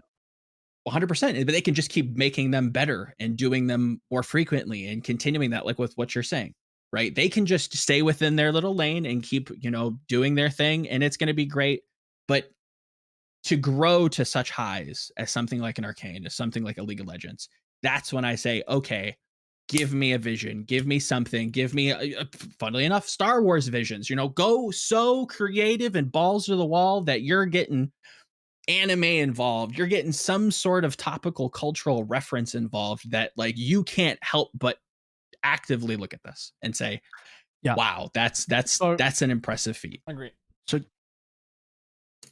20 minutes later, my response to Yiska's original thing is basically that I think all the sort of this kind of like innovation and the pioneering that needs to be done, it's actually not that much. Because again, personally for me, I'm not expecting for them to turn the gaming industry upside down, because I don't think anyone has. And we could argue that battle royales kind of did that in the past, but even that phase is starting to, you know, trickle off a little bit. All I'm expecting is like, I just want for them to develop their franchise similar to what other franchises have done. And I said Pokemon. You brought up Star Wars, which is actually a pretty big one, because they went from movies first and then they went into games, and they just had a million games. Some of them were pretty bad, but some were really good. Then they had all the spin-offs there, and I think, you know, that's all I'm expecting. And that's not reinventing the wheel. No. I don't think it's big like, oh man, there's some big innovation out there that no one knows about. I can't even think about it. It's just crazy, but they need to reinvent the wheel here. I'm like, well, actually, no, they don't. They just have to do the things they've already been doing well, do them better, and do some other things following the blueprint that's been written by the other successful franchises that exist in the world. I don't think League of Legends or Riot are really reinventing the wheel either. They're releasing a show and doing more games like that. They're just following the path laid out by others before them. It's really not that hard. Maybe I'm simplifying it in a way, but to me, I'm the biggest proponent of stick to what works, and it will forever bother me when I see anybody and anything try and reinvent the wheel when the original wheel fucking works brilliantly. Why the fuck are we reinventing the wheel? Yeah, it's less, and hopefully my messaging was clear, feels aggressive, but like what I'm saying is that they don't need to reinvent the wheel, but to, how to put this, what I think Riot's done really well is that they've established the power of a universe almost to a Marvel-esque degree. And I think that if Blizzard wants to do that, they certainly can. I knew that this was gonna get messy. I need to just do like a solo video on this. It's a really interesting topic that I have a lot of thoughts on, and that I do want to talk about. Give me the 30-second version, or we can just move on. It's fine. We'll move on to the next thing. Yeah, just move on. I'm scatterbrained as it is with it. There you go. Joe has a very long, well thought out, big, definitely not thingy-mabobby that he'll talk about some point in the future in his own time. Maybe. I guess. Maybe get me on and we'll have a 3-hour debate on the whole thing. Sure. Where we probably get a bit messy in the middle, but then ultimately come to agree with each other at the end anyway. So that's how those things work. Okay, finally, we're going to move on. We haven't talked about any teams yet. I told you guys there's going to be a lot of big stuff to talk about before we get any into roster moves, because I think the roster moves are kind of a small discussion compared to what everything else has happened. But besides J-Specs moving up through a new position, You've also actually got Mr. X getting. Did he get promoted? I believe he's definitely got some more responsibility in his role. So I guess it's a promotion. I don't know what his new title is. Maybe I'll do a quick bit of research on that while you guys speak in a second. But you also then have Sean Miller coming in as the quote-unquote new head of leagues, was it? Yeah, I was going to say commissioner, but it's not. It's not commissioner. They don't call it commissioner anymore. And in a way, I'm kind of glad they're moving away from the title. That's a separate discussion. What is he? He is going to be. I'm trying to look at the announcement. No, we can rename the Defense Against the Dark Arts teacher all we want, but it's just the same. Head of leagues, right? He's kind of like the VP. He's now the head of. Yeah. Is the director of leagues, something like that? Something. So the official report says from the Overwatch League Twitter, big news today from the Overwatch League team. We're excited to welcome Sean Miller back as he rejoins a team preparing for an exciting 2022 season. Sean brings a passion for the league and the franchise and is ready to lead the team as we press go on a season that will run entirely on an early build of Overwatch 2's new PvP competitive mode. We're also thrilled to announce that Matt Morello will be taking an expanded role within our community, further engaging with fans and viewers. To Matt's own wording, he basically says that he's doing a lot of what he has done, but in a more open way where he engages with the community about it. And perhaps there's other responsibilities in there as well. But it's I guess it is a bit of a move up. I don't think he has a new title, or at least I'm not aware of it. Sean directly replaces J-Spec's former role. I personally don't know a lot about Sean, but from what I've heard, he was obviously already a part of the Overwatch League originally, because that's why it says welcome. They welcome him back. He was there working alongside Jon at one point, and some of the other Overwatch League talent I've spoken to had actually worked with Sean briefly before Sean departed. And they have pretty good things to say about him. So, that gives me some confidence that Sean will be a good move for the league and someone who can perhaps adequately fill Jon's extremely large shoes. Yeah, good things are good to hear, I guess, because there was definitely a question mark kind of that piqued my brow when I saw was Sean Miller, come in. I'm like, who is this? I didn't even realize that you even worked here. So hearing that definitely gives me a vote of confidence. I'm, funnily enough, more interested in what Mr. X's kind of new position or additional responsibilities, maybe is the right term, will be. Hopefully that's more communication.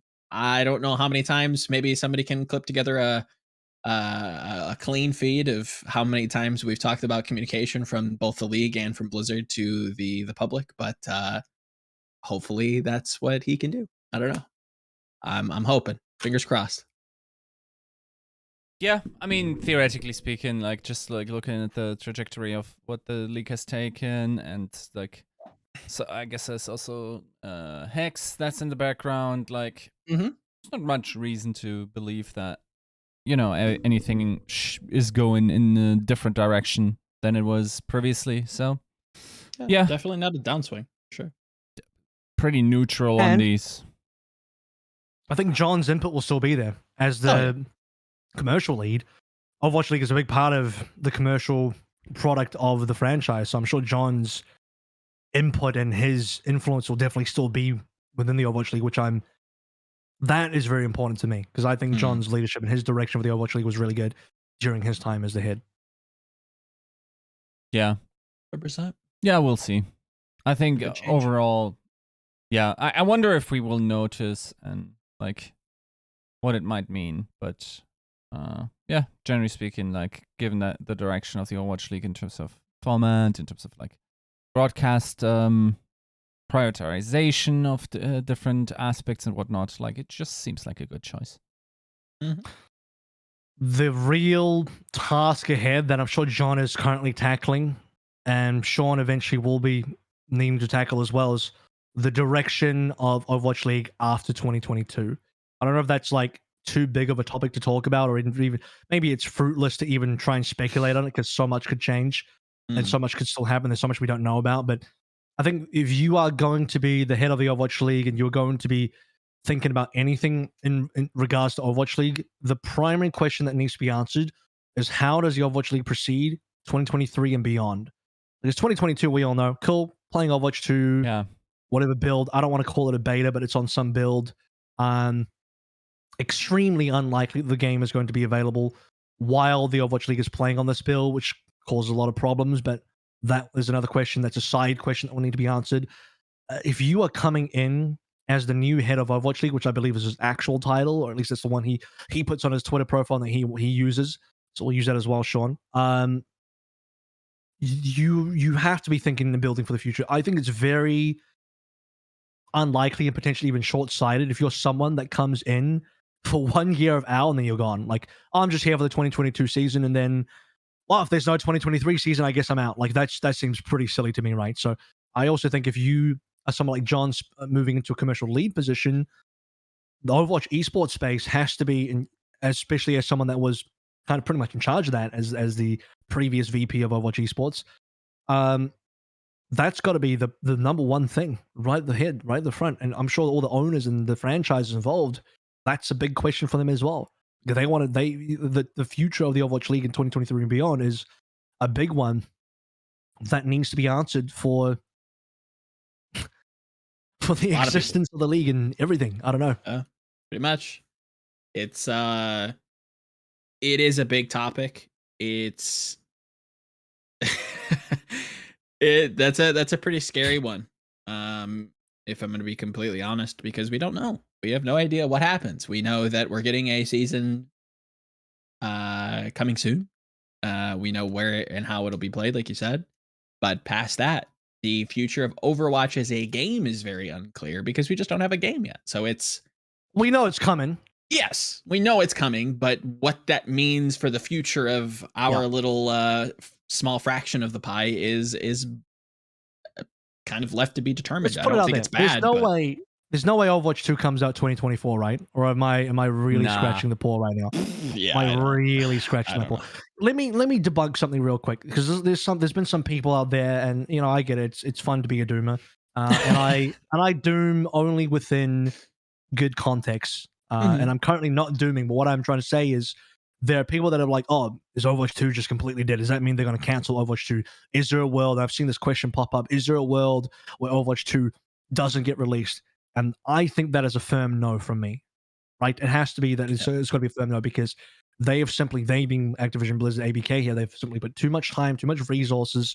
They've spent too much working on this thing. It's been too public as well. Yeah. It's very fucking public.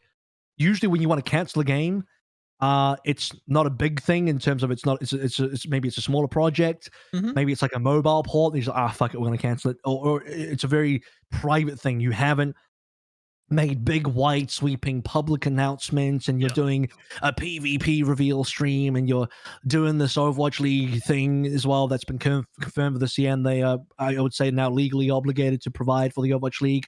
None of this is happening if you're going to cancel the game. And so let's not doom that how the game is not going to get canceled. It will be made.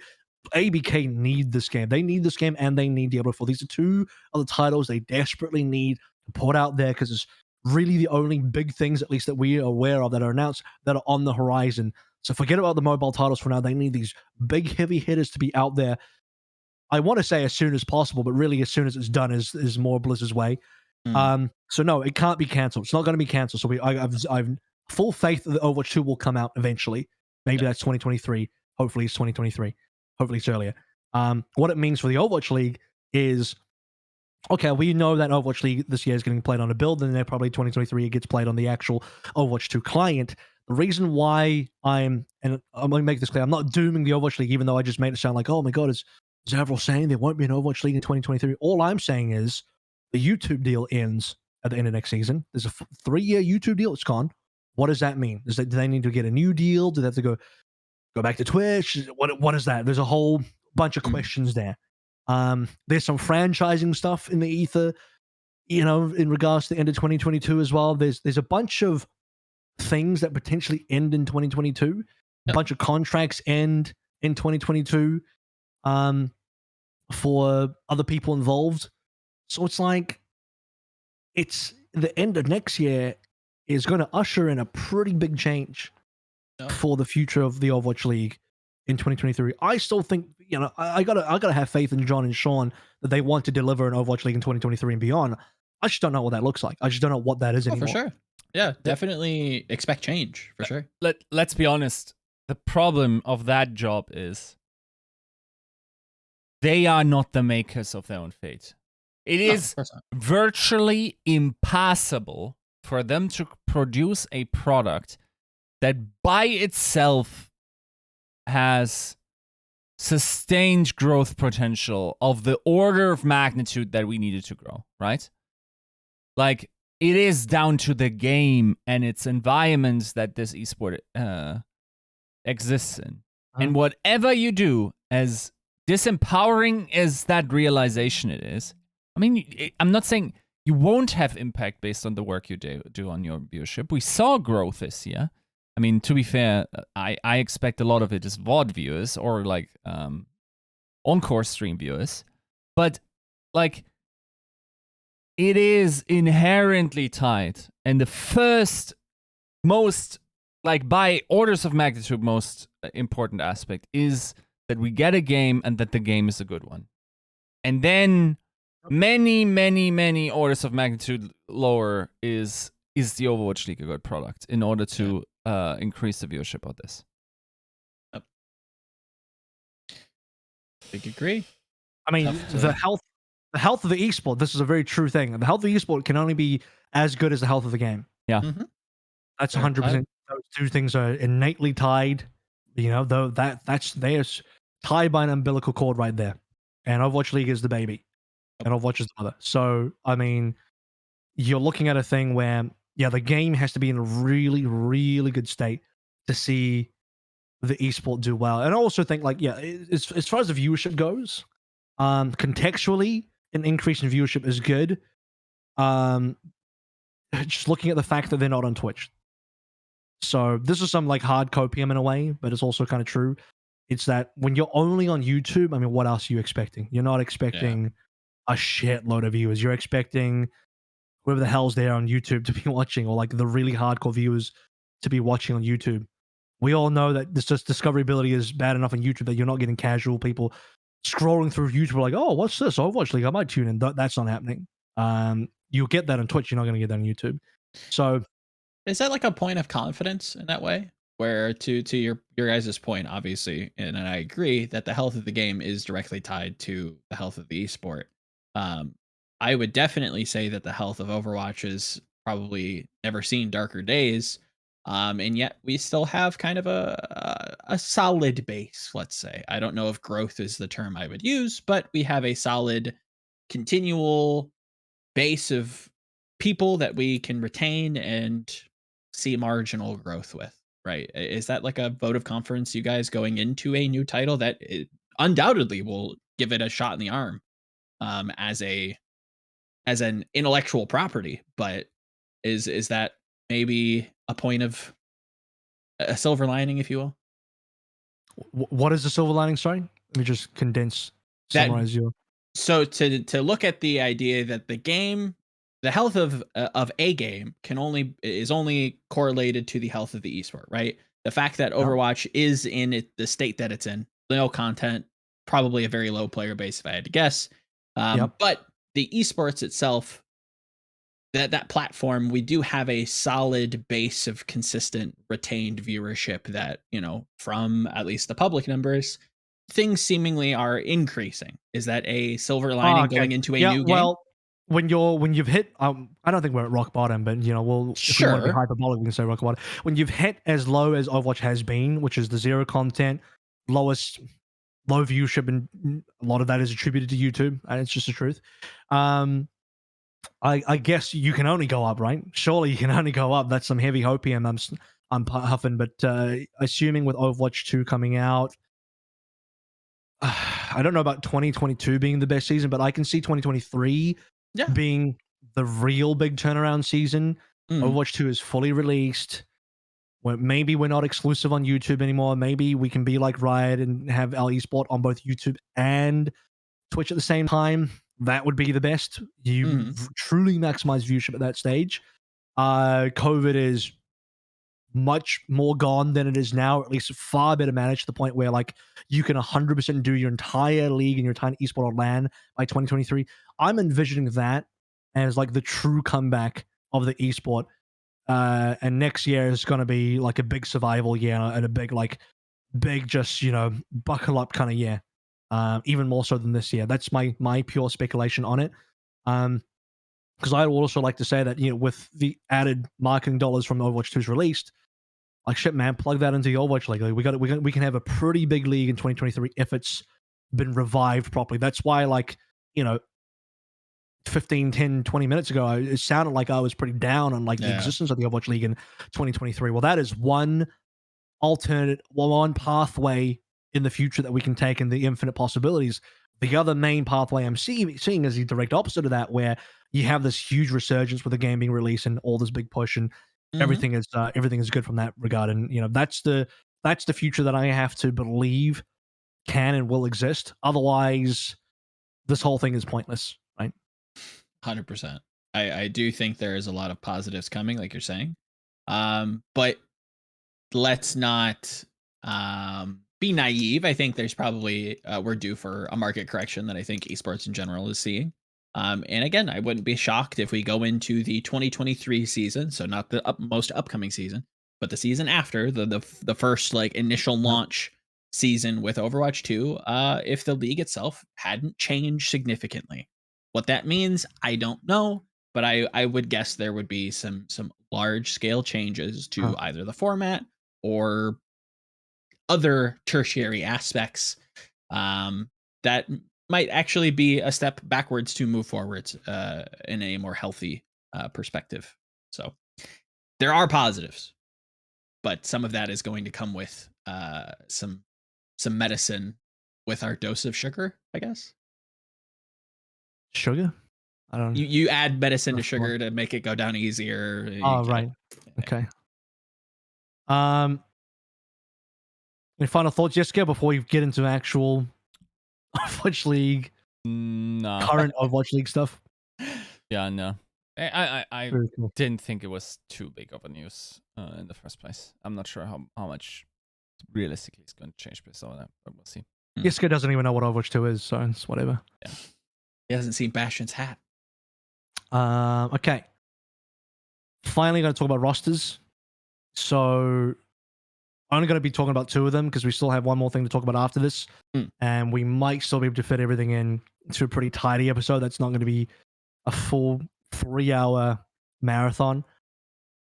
We start with Reign, why don't we? Sure. You will start with the team whose name starts with A in it, alphabetical order and all that. Atlanta Reign have now confirmed their entire roster and their coaching staff. Yes, you also spoke to Danny, who got a promotion from analyst to assistant coach. In a way, he's replacing legit RC, who's moved from assistant coach to Team management manager, within the team.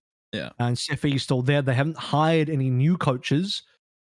To go over their existing roster now, it is Kai, Nero, Venom, Gator, Hawk, Ultraviolet, and OG. Pretty tight roster. 7 people. I don't think they need more. I think 7's a pretty good number for a 5v5 game. And they've kind of covered all the bases that they need to, in my opinion. And I'm liking all the names I see on here. I can't find any fault on this roster. I think some people may be potentially down on it because, you lost Pelican and you lost Iris and this and that. But, I mean, Kai, Nero, Venom, pretty damn good. Gator, Hawk, proven. OG, Ultraviolet. The more I see and the more I hear about them, the more excited I am to see them join the league. Yep. Definitely the support duo coming out of this year's graduating class. Yiska, I feel like we're probably going to debate on this regarding the number of players. It seemed like you were interested in pushing back against that. I mean, I feel like the double flex support solution, I'm not sure if I would put OG down to that. I asked that specifically to Danny, yes, and he said OG's mechanics are great and he shouldn't be too worried about that. I gotta see it first, right? I think a lot of teams have even speculated if you even need a main support coming into the next game, and I mean speculation, hearsay. We'll see how it develops, but yeah, I think that's the one hole where you could say, maybe you need one more there. For sure. But yeah. Do you feel like there's no possible way that they could supplement that if need be? With like what? Either a 30-day or just a mid-season signing? Sure. I mean, they're a fully NA team operating in NA. There's definitely, is it going to be the cream of the crop, best talent available? Yeah. Probably not. But yeah, I in general, I think that this team is in a very unique position because of the way that the team is run, and I think that's credit to Sephi in some way.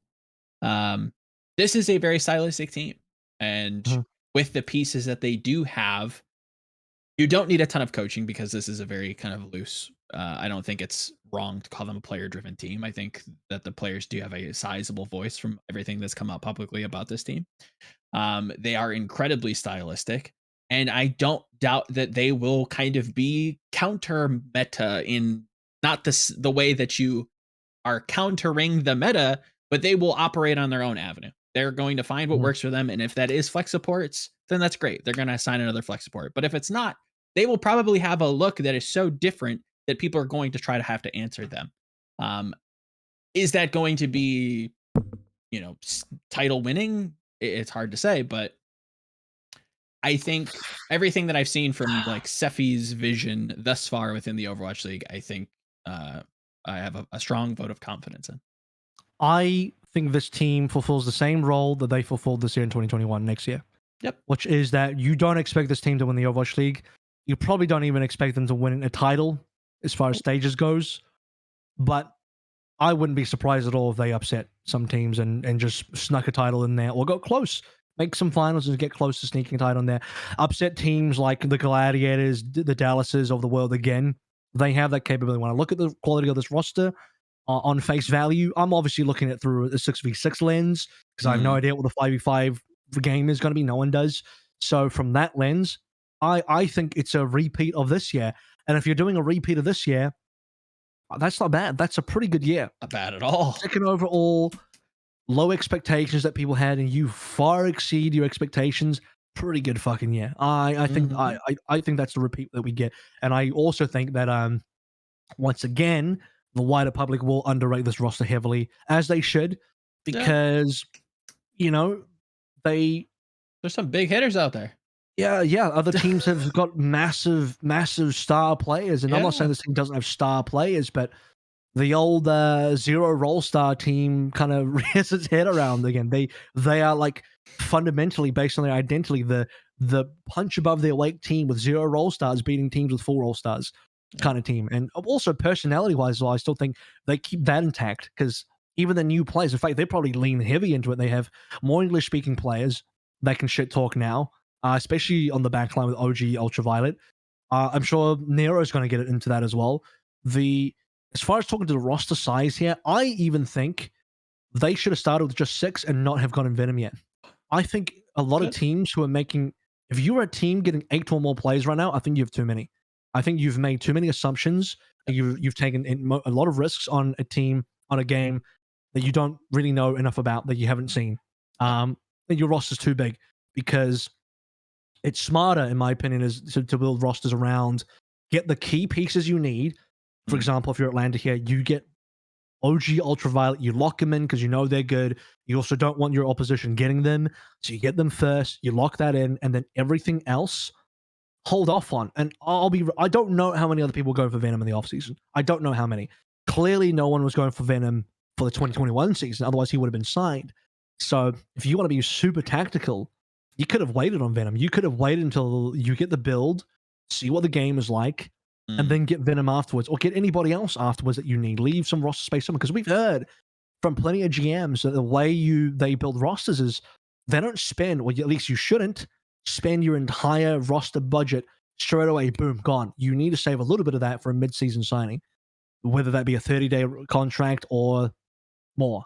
You need to save some money for that.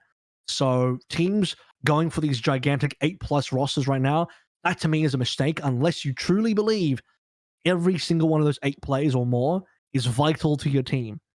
If they're not vital, why are they there? Because you're building for a 5v5 team in a game that you don't know anything about yet. You have barely seen. You've definitely not played. Be be a little more cautious. So I like Atlanta's approach a lot, and I think they could have been even more cautious if they wanted. Yeah, I would tend to agree. I think initially when we looked at Overwatch 2, I was definitely in the camp of like a sizable but flexible roster. But now, as we get into it, I'm much more leaning in your direction, where mid-season moves are going to play a large role in the success of your team. And they're going to have to be very agile. And I don't know that spending, like you said, spending all the money up front is wise. It might not be wrong. It may be very successful in the long run, but is it the best EV solution? Probably not. Yeah. I I agree that this is once again like a roster that is probably prone to underrating. Also sort of excited to see if this roster sort of like revamps the career of Nero or perception around him. I don't think he had a bad season last year.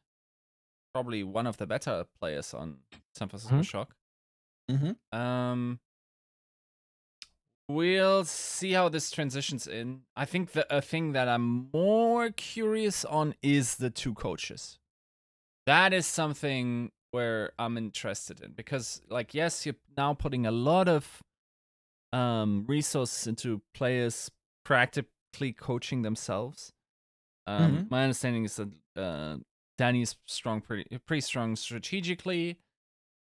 Like, in effect, we can pretty much like pound for pound see what the subtraction of one Anta means, right? With a relatively... Wait, is that fair to say? Is that a roster that is as strong as last season's? I'm not sure if they have accurately... I mean, it's tough when you lose Pelican, but I don't know that they're significantly worse. You're only looking at it from a 6v6 POV because we can't look at it from any other POV. So it's like it's impossible to say because I don't know who's going to be good in 5v5. We will assume Pelican will continue being good, but at the end of the day, like people can be heavily hit or miss. Hero pools can be massively shaken up. Like, are there new heroes in Overwatch League next year introduced? Or are we playing the same hero roster? Like, is there going to be Sojourn? Is there not going to be Sojourn? How many heroes have reworks? How many don't? Like, your ability to play those heroes and your own hero pools get massively shaken up due to those factors. If there's like 8 new heroes dropping, what do hero pools look like? You're gonna have some huge holes in there. Pelican, maybe he's not the best example, but like, I don't know, somebody else, another player, they might have had a decent hero pool for 6v6, and then the hero pool for 5v5 is garbage because expectations changed. And the players that are most prone to being affected by that will be in the tank line, first and foremost. Yeah. So it's so hard to say. Looking at it from a 6v6 POV, is this roster better than their former roster? Let's see. I thought Master was one of the best support players last year. That's definitely an opinion I hold quite highly.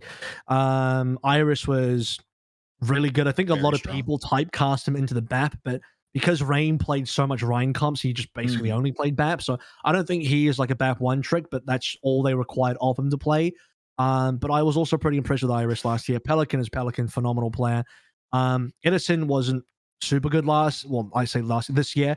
But also I think he got outshined by Pelican a lot, and he got benched for most of the season in favor of their heavy hitters in Kai and Pelican. So on paper, I probably have the 2021 roster instead of this for a 6v6 game, but that's mostly down to the fact that I have personally not seen enough of Ultraviolet and OG. Nero is good, but I don't think better than Pelican. Venom, all I know is he's predominantly a Tracer one trick who played in NA Contenders. I don't know much about him beyond that. So yeah, and Gatorhawk is Gatorhawk who are reliable in a 6v6 fashion. So if you're gonna point a gun to my head, I say 2020 is this year's roster was better than the roster I'm looking at, but that doesn't mean I think they'll do poorly. Agreed. I mean, again, it's hard to beat some of those names, right? To Yiska's point with the two coaches, I think this team, if it was literally any other team, I'd share that concern, but I'm really not that worried. If Danny is worth his weight, and I think he is probably the unsung hero of this team. Not to Hunter's, discredit by any means. But I think this team's going to be fine. I think they're going to punch well above their weight. I don't know if silver is in their future again, but I think this is going to be one of those teams that surprises a lot of people, and unseats some of the big spending teams, let's say. Cool. That's going to be Atlanta Reign. Basically, I think we all unanimously agree there'll be if we're going to ask the question, are they top 10 or bottom 10? They are comfortably top 10, easily in my book. Yeah. So, Atlanta Reign, lock me in. Top 10 team. Contender for potential titles, but not expected to win them, at least based on what we're saying. To a team now that I don't know if I would have in my top 10. I'm so scared. They've been a team that have been in a bit of a mess for the entire year, and we'll discuss what that looks like now moving forward. Hangzhou Spark have very recently announced, like they had a huge wave of announcements from staff to players, everything.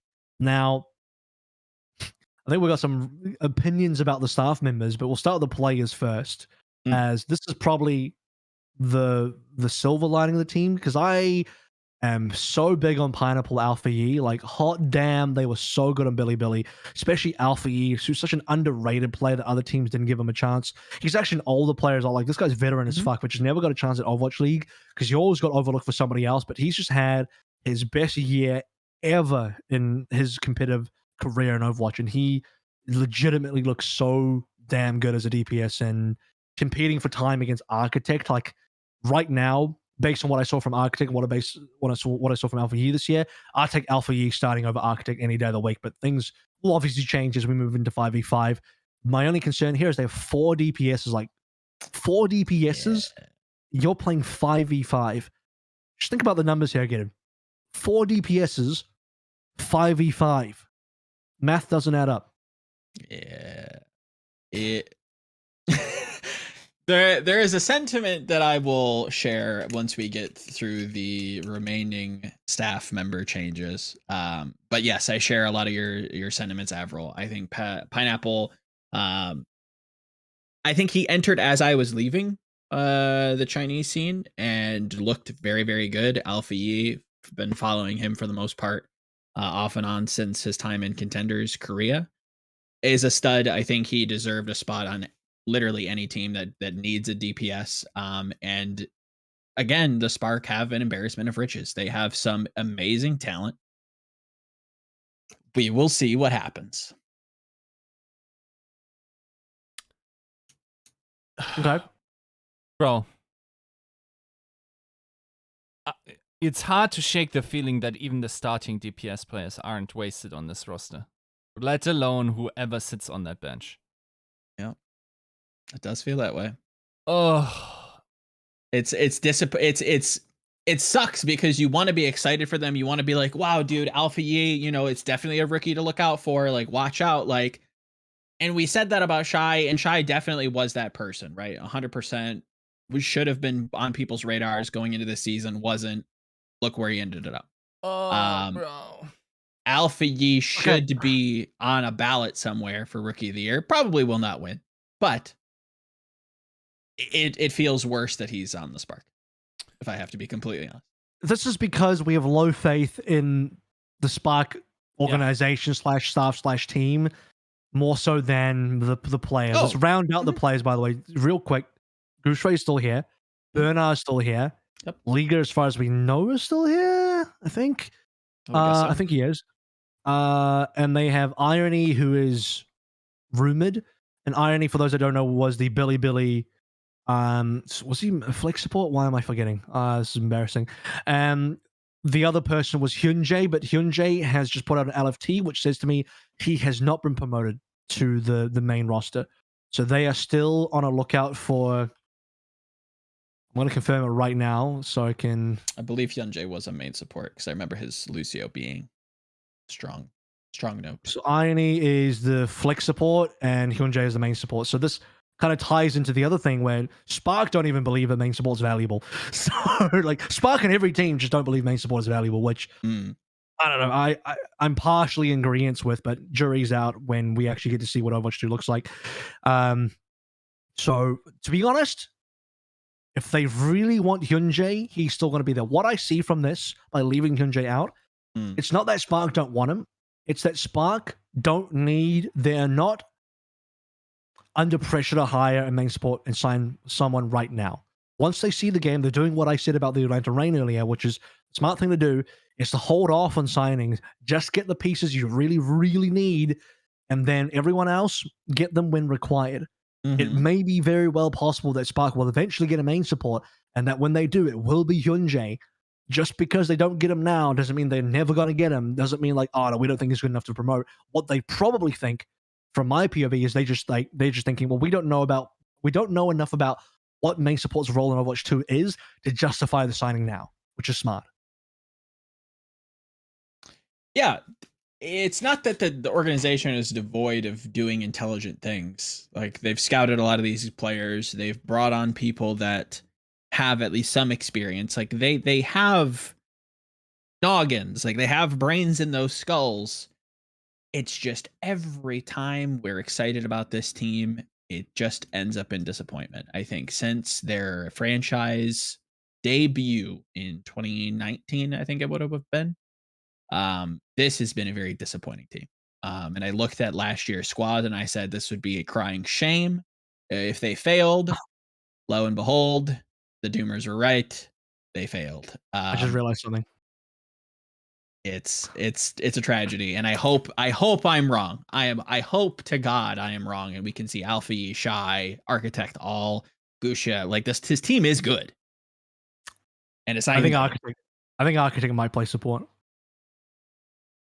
Real talk. No, I'm serious. Yeah, I mean, dead serious. I don't hate it. I think he might be the flex support on this team next Irony for double flex support. Maybe. I'm sure. I'm real shitting this right now. I don't hate it if it's like for double flex.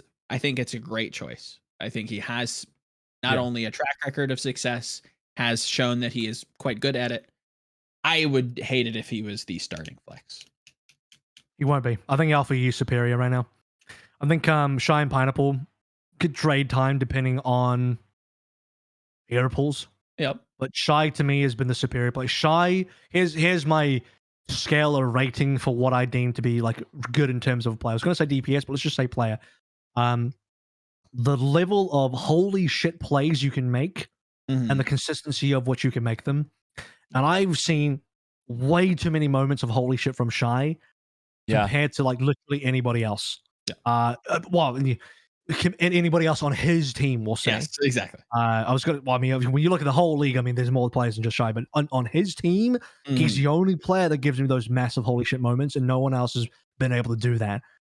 I am still just scratching my head at the tank line because I don't know what the hell 3 tanks are doing on a team that you only need 1 for. Maybe 2 if you want flexibility, but 3 is overkill. Yeah. And they could have probably gotten rid of Burner and just kept Liga and Gushe, but I don't know. I think we talked about this last time we talked about Spark, but like they literally exercised Bernard's option. Yeah. They had the choice to not do so, and they literally chose to exercise the option. Like, what is that about? They have some hardcore faith in this team. This is probably, by the way, I think this happened before the new coaches got signed. Yes. Maybe. So well, it's what it feels like. I shouldn't. It's not say even like sure. Changun comes in and is like, oh no, we got to keep Burner, like he says about Gesture. It's not even that. They all exercise his option well before that happens. So who knows? It certainly feels that way, right? Like this team is very, very strange. The one thing that I feel like you maybe can say or spin is that, you know, it's at least somebody has some faith in the league that they're spending all this money on having such a obscenely large roster as we're looking at a game that has 1 less active player per team. I guess that's a minor silver lining that they're just giving everybody bags, at least paying some people, right? More chances. Hey, go to the Spark. Be a lot of bench players. This team is going to have a shitload of bench players. Yep. I Seems feel like they're when on I the was talking about teams making mistakes by signing humongous rosters, like I was subtweeting the Hangzhou Spark while I was talking about the Atlanta Reign. Because they've already got 8 players on the team, with Irony being rumored, but heavily implied to be joining. Like, I think he's there. They have 8 players, and they don't even have another. So that's including only 1 support. And even if Arctic plays support, you still have 3 tanks on this team. Like, what the fuck? Yeah. So kind of feels talk about almost coaching. Chengdu-esque in a way. Like so many Chengdu's a different story because, well, Chengdu signed everybody on 2-year contracts. That's why Taro Cookie's still there, because the guy is on a 2+, I don't know what. So I don't know what Luke's doing there, but like Chengdu is a different story just because they've signed everybody and like, hey, do you guys want to play for us for 1,000,000 years? Let's do it. The only player that like really needs a bag and a long contract there is probably Leave, but the rest of them, I don't know. It's not about Chengdu though. We're talking about Hangzhou right now. Where let's go towards the coaching stuff. So I'll just read them out and then you guys can react to it. I'm sure you already know who I'm about to say, but Chang'e has been announced as the new head coach of Spark, previously rumored, now confirmed, previously of the Seoul Dynasty as well, and also London Spitfire way back when. Speaking of Seoul Dynasty, Miro is coming back to the Overwatch League as an assistant coach now next to Xiaogui, who is previously both a caster in the Chinese language Overwatch League broadcast, and also then more recently than that, I think he was supervisor for the team, whatever that means. I don't know what that title really means. A new person has moved into that role with Xiaogui moving out, and that person is Anyu. I don't really know anything about. Their new team manager is called Gandalf, so, herding the hobbits around and getting them over to Isengard and wherever, with Only Wish and Double Sire being released from the team. And obviously they had already lost a myriad of coaches in this 2021 season, so the coaching side of Spark has always been the biggest mystery, because 2021 was a shit show for Spark coaching. And we look at this Spark staff roster now. Obviously, Chang'e is the big one to talk about, but do you guys have any thoughts generally? Thoughts in general. I hope they have a vision. I hope it's Chang'e in general. He's bringing Gesture along. Gesture's coming to the team.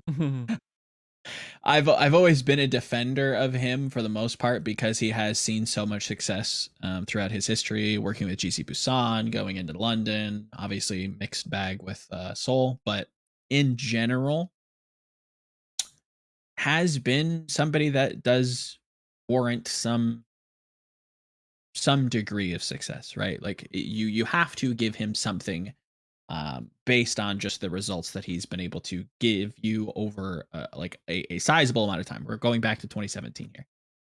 Yes, are there some familiar faces that he's worked with that maybe you can point to and say, hey, well, maybe it's this player, doing a lot of the heavy lifting, maybe not in terms of coaching, but is just such an outstanding player, let's say. I think I don't hate that argument, but I think that can't just be binary, right? It can't just be one or the other. There has to be something done from the coaching perspective. It feels like a Herculean task with such a large roster that I only expect to get larger, if I'm going to be completely honest.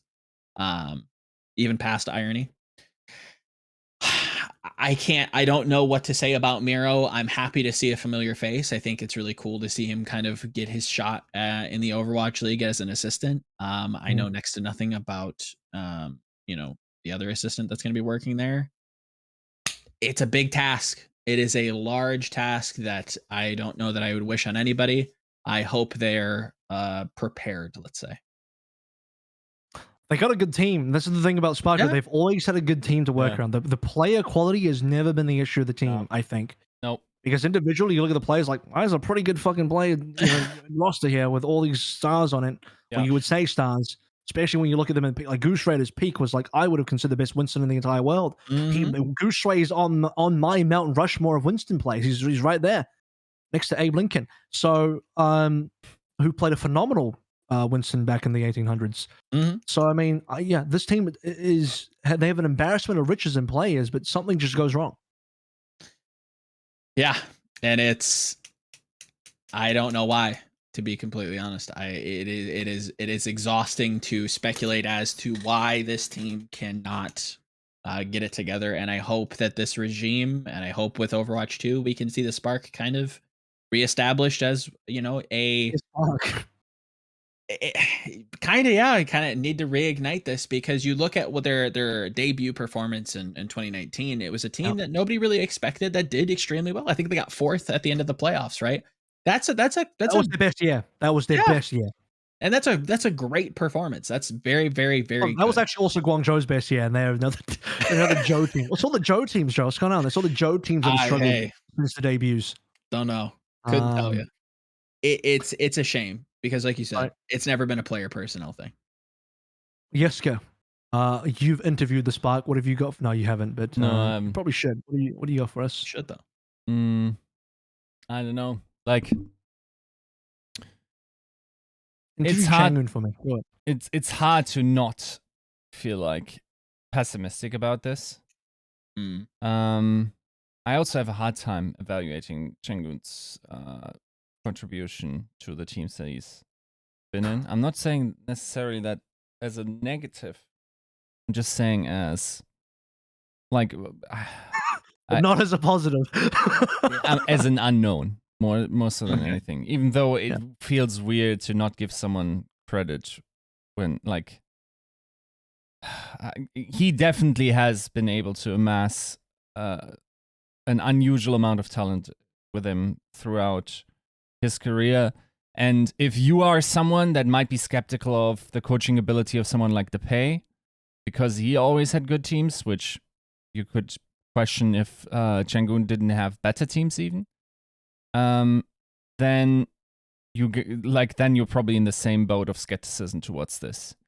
More so than the personnel of Changgun. Let's also keep in mind that previous head coaches had a really rough time at the Spark for various reasons.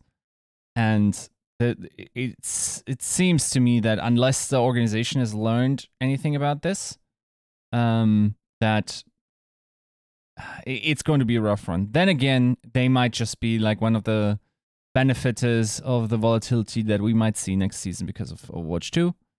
And with strong mechanical players on all positions, of course, we don't know what the support role will look like, but we'll see.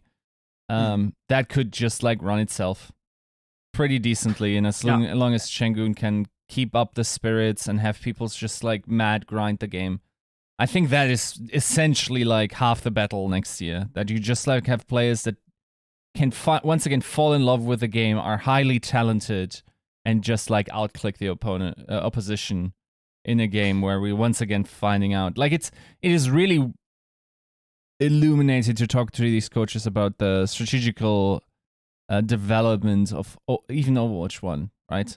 Like I was talking to DePay and Danny about this, and it is pretty revealing that a lot of people now think that we could have had stylistic choices pretty much always in the history of Overwatch, and could have had reasonable success with it, but the level of coaching and game understanding probably wasn't there.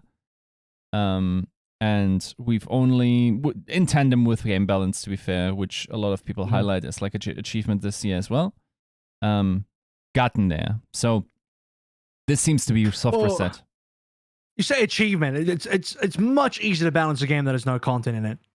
Sure. Yeah, when you got a game that has no new heroes. You got a point there. Because every time a new hero comes out, that's what fucks with the balancing. I mean, look at what Brig did. I mean, I picked the most extreme example. I'm sorry, but most heroes that have come out had some huge implication on the balance of the game. Maybe minus Orisa, who everyone overlooked, but eventually she had to get targeted as well because she changed the game. Just delayed. That was a delayed release. That one was a bit of a sleeper agent.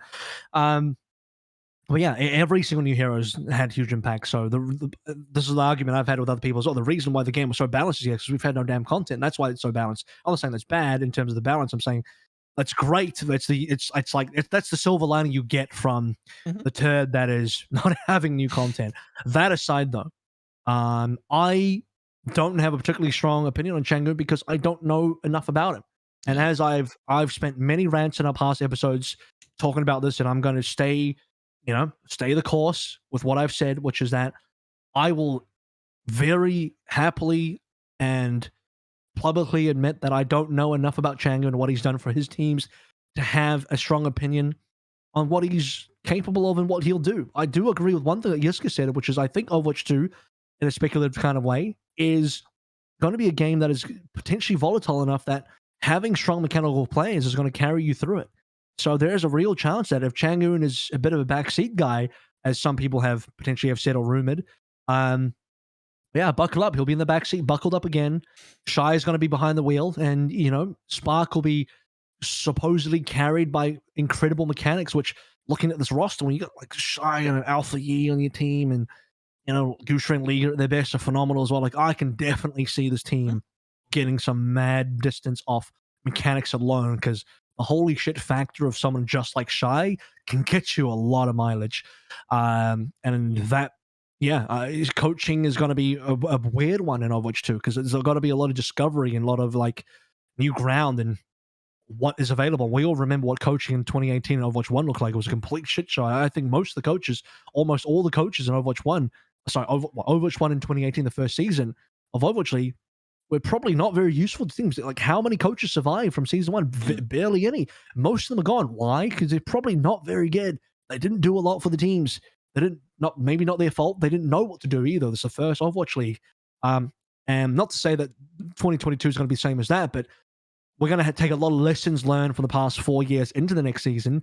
But it's still coaches stabbing in the dark and having to try and figure something out from whatever Overwatch 2 looks like. And the more of a mess it is with more heroes and more reworked heroes that are existing heroes, the more difficult of a job it will be for the coaching staff. So who really knows? I haven't really seen any of the coaches in action enough in terms of really knowing what they do. Even Mero, even though I've casted his team in contenders, he was a part of Jisoo Busan Team Diamond.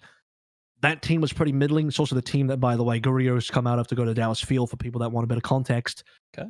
That team just did okay, but I don't know. Is that a player quality issue? Is it Mera? Who knows? I'm not going to pretend I know. I also think people shouldn't pretend they know. So a lot of people are going pretty hard on Chang'un, where maybe they have the belief that Chang'un's not very good or he did X or Y or Z things, but I don't have any proof of that, so I'm not gonna jump on that bandwagon because I simply don't know, and I think that's the correct thing to say and the correct answer to give here. That's the Spark, gentlemen. As it is. Unless anyone else has anything pressing to say about the Spark. Nope.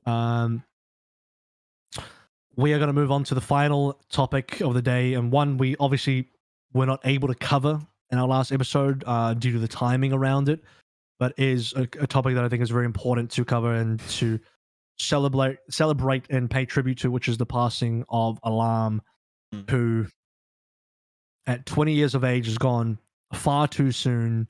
One of the brightest stars that we have had in our game, our esport, and maybe even in all of esports, really. Like, when you have anybody who is this young and talented that unfortunately has, life end prematurely, it is incredibly upsetting.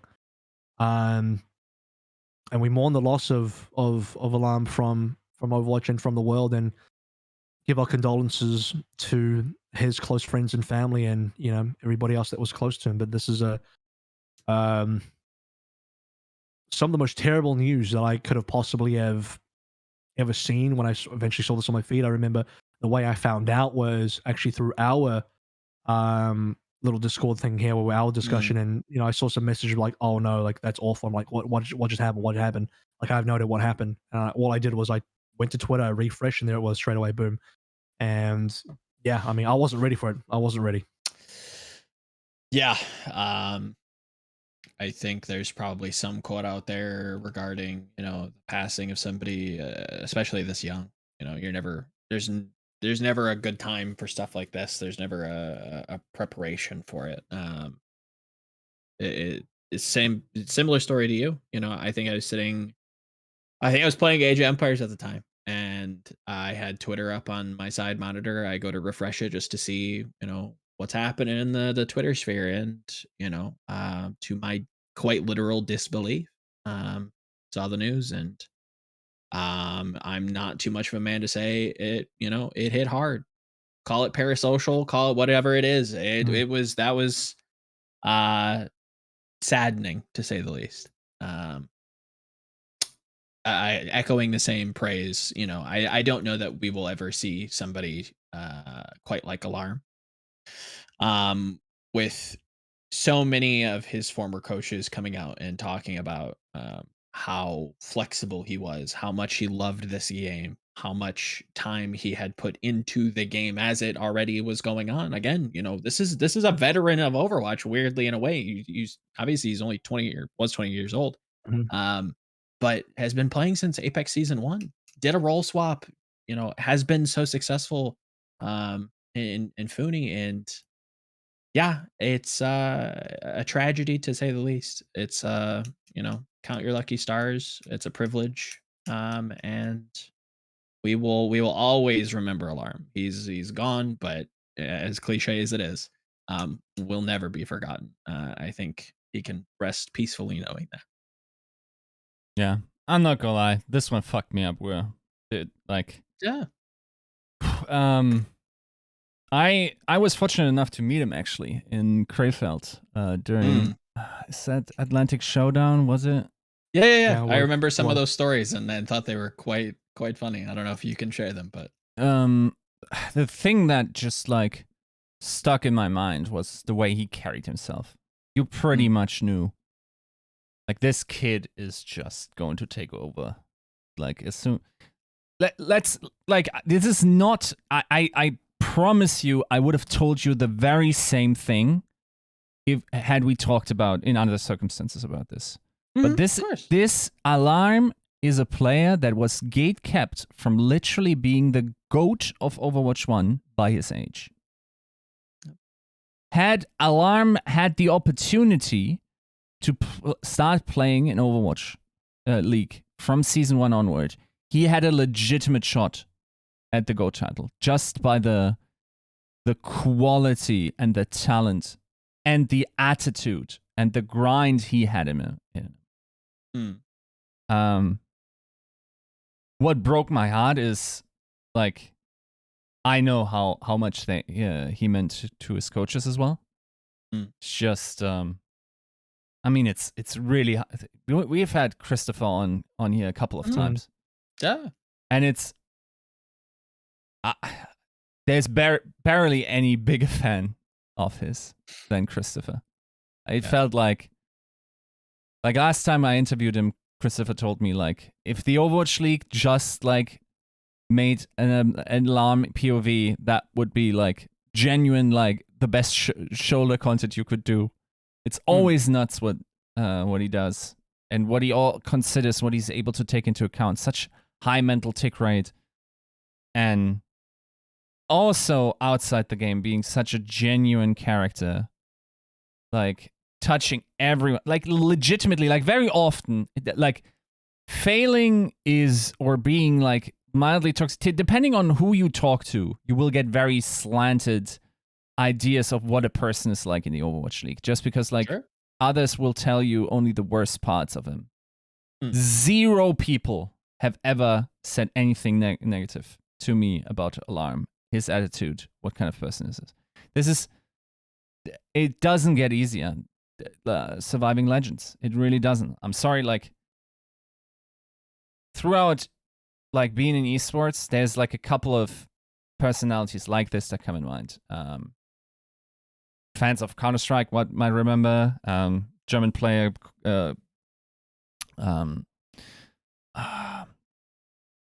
Zix, I think it's how you pronounce it. Mouse Sports around 2010. That one hit hard. Of course, I mean, ironic or just terrible timing also with it falling very close to the day that we found out about Internet Hulk. Yeah, it's just really terrible, and it never, like, it feels like with age it doesn't get easier. The unfortunate case is just like, it feels like it happens more frequently as you get older, just because you know more people. Yeah. And there's really nothing that prepares you for that. No. This is the one that feels the closest to home of all and any, passing I've heard of or seen. I remember when you've had celebrities pass away. I can't remember what year it was, but you just had all these celebrities passing away. And there's a level of parasocialness to it. But this one just felt close to home because he was one of ours. He was Yeah. as someone that worked in the Overwatch League, that's been part of Overwatch esports, whose life has been so ingrained in the Overwatch community and space. Like, you can't help but feel this one is a little bit personal. You can't help but feel that this one was, right on your doorstep. Even though I can personally say that I never got a chance to either meet or talk to Alarm. I don't really even know him that well. All I really know is that he's one of the most phenomenal players I've ever seen in the game. So that's, in terms of my grievances, that's all I really have. As you've talked, and I've watched the interviews. I've seen what other people have said. When Christopher, especially, the comments that he made towards Alarm, I know how important he was to the Philadelphia Fusion and to everyone else. But no, it's just this is the one that really got me because of how close to home it is compared to everything else that's ever happened. And it's kind of that somber reminder of, keep your loved ones close to you because life is fragile, a lot more fragile than we give it credit for. That we really know it to be. So yeah, it's fully unexpected, and I don't know. I can only imagine what his parents and what his family have to go through, as I'm sure no parent could ever imagine losing their child, right? I mean, that's basically, a parent's worst nightmare. And full respect given to the privacy of the parents, which kind of brings me to my next point of, there was a very strong and important message that was given out in the community by another one of our very own, Mitch Uber Leslie, surrounding the fact that this passing, while very personal to many, I mean, like I just said, I don't even really know the guy. I only know him through the game, but it still felt it was quite heavy for me. Yep. As a reminder, just to respect the wishes of the family, because what we're ultimately looking at is someone who passed away very suddenly.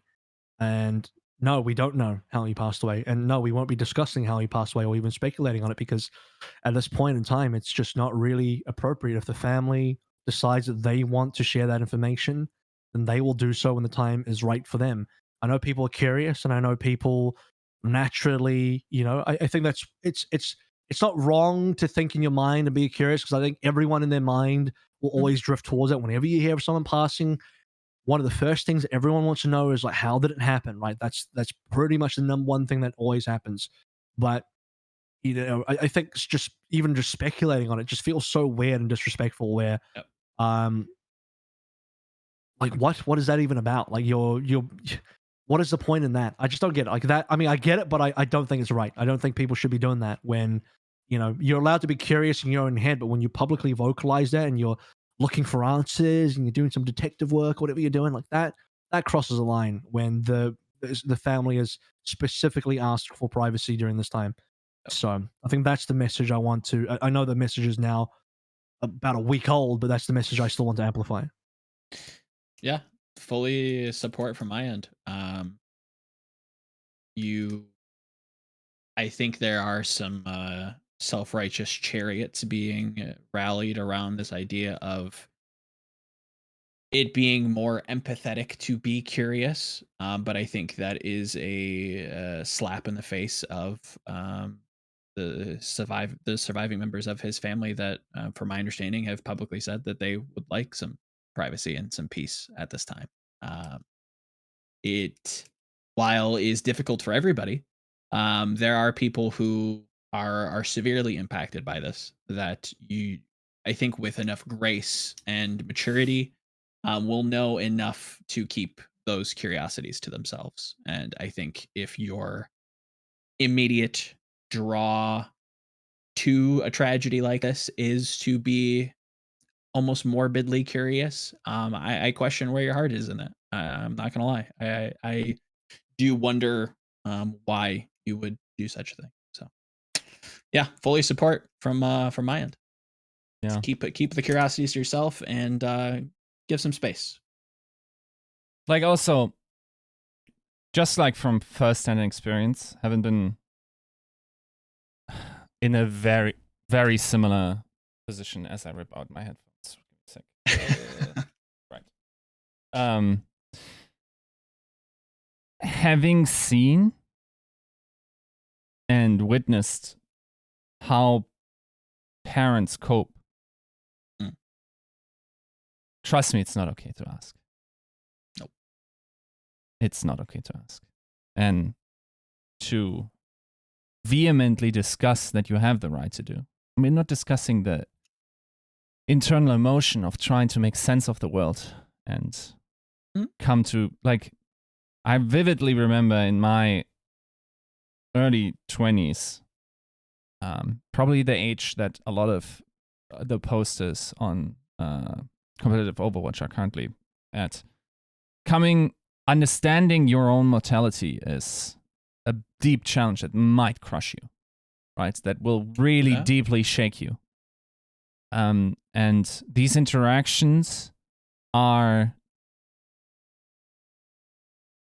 things it's very hard to make sense of, and it is entirely natural to ask these questions internally, but it simply isn't okay to ask publicly, just from first-hand experience of a very comparable situation I got to see firsthand in these situations, and it actually really deeply impacts people involved there. And I think that privacy should be given. And while I have empathy with also the fans that, yes, it's a parasocial thing, I think to that degree it shouldn't be looked down upon. We can have empathy towards all parties. I can have empathy for the curiosity of trying to make sense of that in your life. I can have empathy towards the desire to do it, but just have some decency and just keep it to yourself. You can discuss it amongst your peers, far away from the official platforms, minimizing the chances of it reaching people that shouldn't be confronted with that information. Yep. Instead of asking why, let's celebrate how, right? Celebrate the career, the life, the legacy of such a celebrated player. Again, I think the rookie, if there was ever to be a rookie, Alarm was that player. Definitively, no questions asked. He was the guy to end, the discussion. And that's the type of player that we got a chance to witness and we got a chance to celebrate, and we will continue to celebrate. Going into the future of this game, he will always be a name that will be remembered. World class as his career has been. Final thing there would be to it's in terms of speculating as well. It's just a weird thing to do. It's just not a social savvy thing to do. You have to put yourself in the shoes of the family. If your family member was someone that passed away, would you be okay, or would you want to have like all this discussion about like how people think your family member passed away? Like if you were in that situation, you'd see how fucked up it is, right? So it's really weird for people to be doing that. It's also far too early to be talking about what the Philadelphia Fusion are going to be doing, and potentially even too early to be talking about what the league is doing, because this is still pretty recent news. We just got to sit on it for a little bit and give it some time, give it some space to breathe, give the family some space to breathe, and then eventually the affected parties and different people talk to each other about what plans, if any, there are to do anything. So, and that at the end of that, that's up to the parties involved, and I don't think anyone should demand like, oh, the league needs to do this, or these people need to do that, or the Fusion or the family got to do X or Y things. Like, no one's needing to do anything. We're not entitled to knowing anything or demanding anything of anybody. Just be respectful, celebrate his life, and when the time is right, things will happen, or maybe they won't. And if they won't, you'll have to just respect that as well. And that's basically the message here. Again,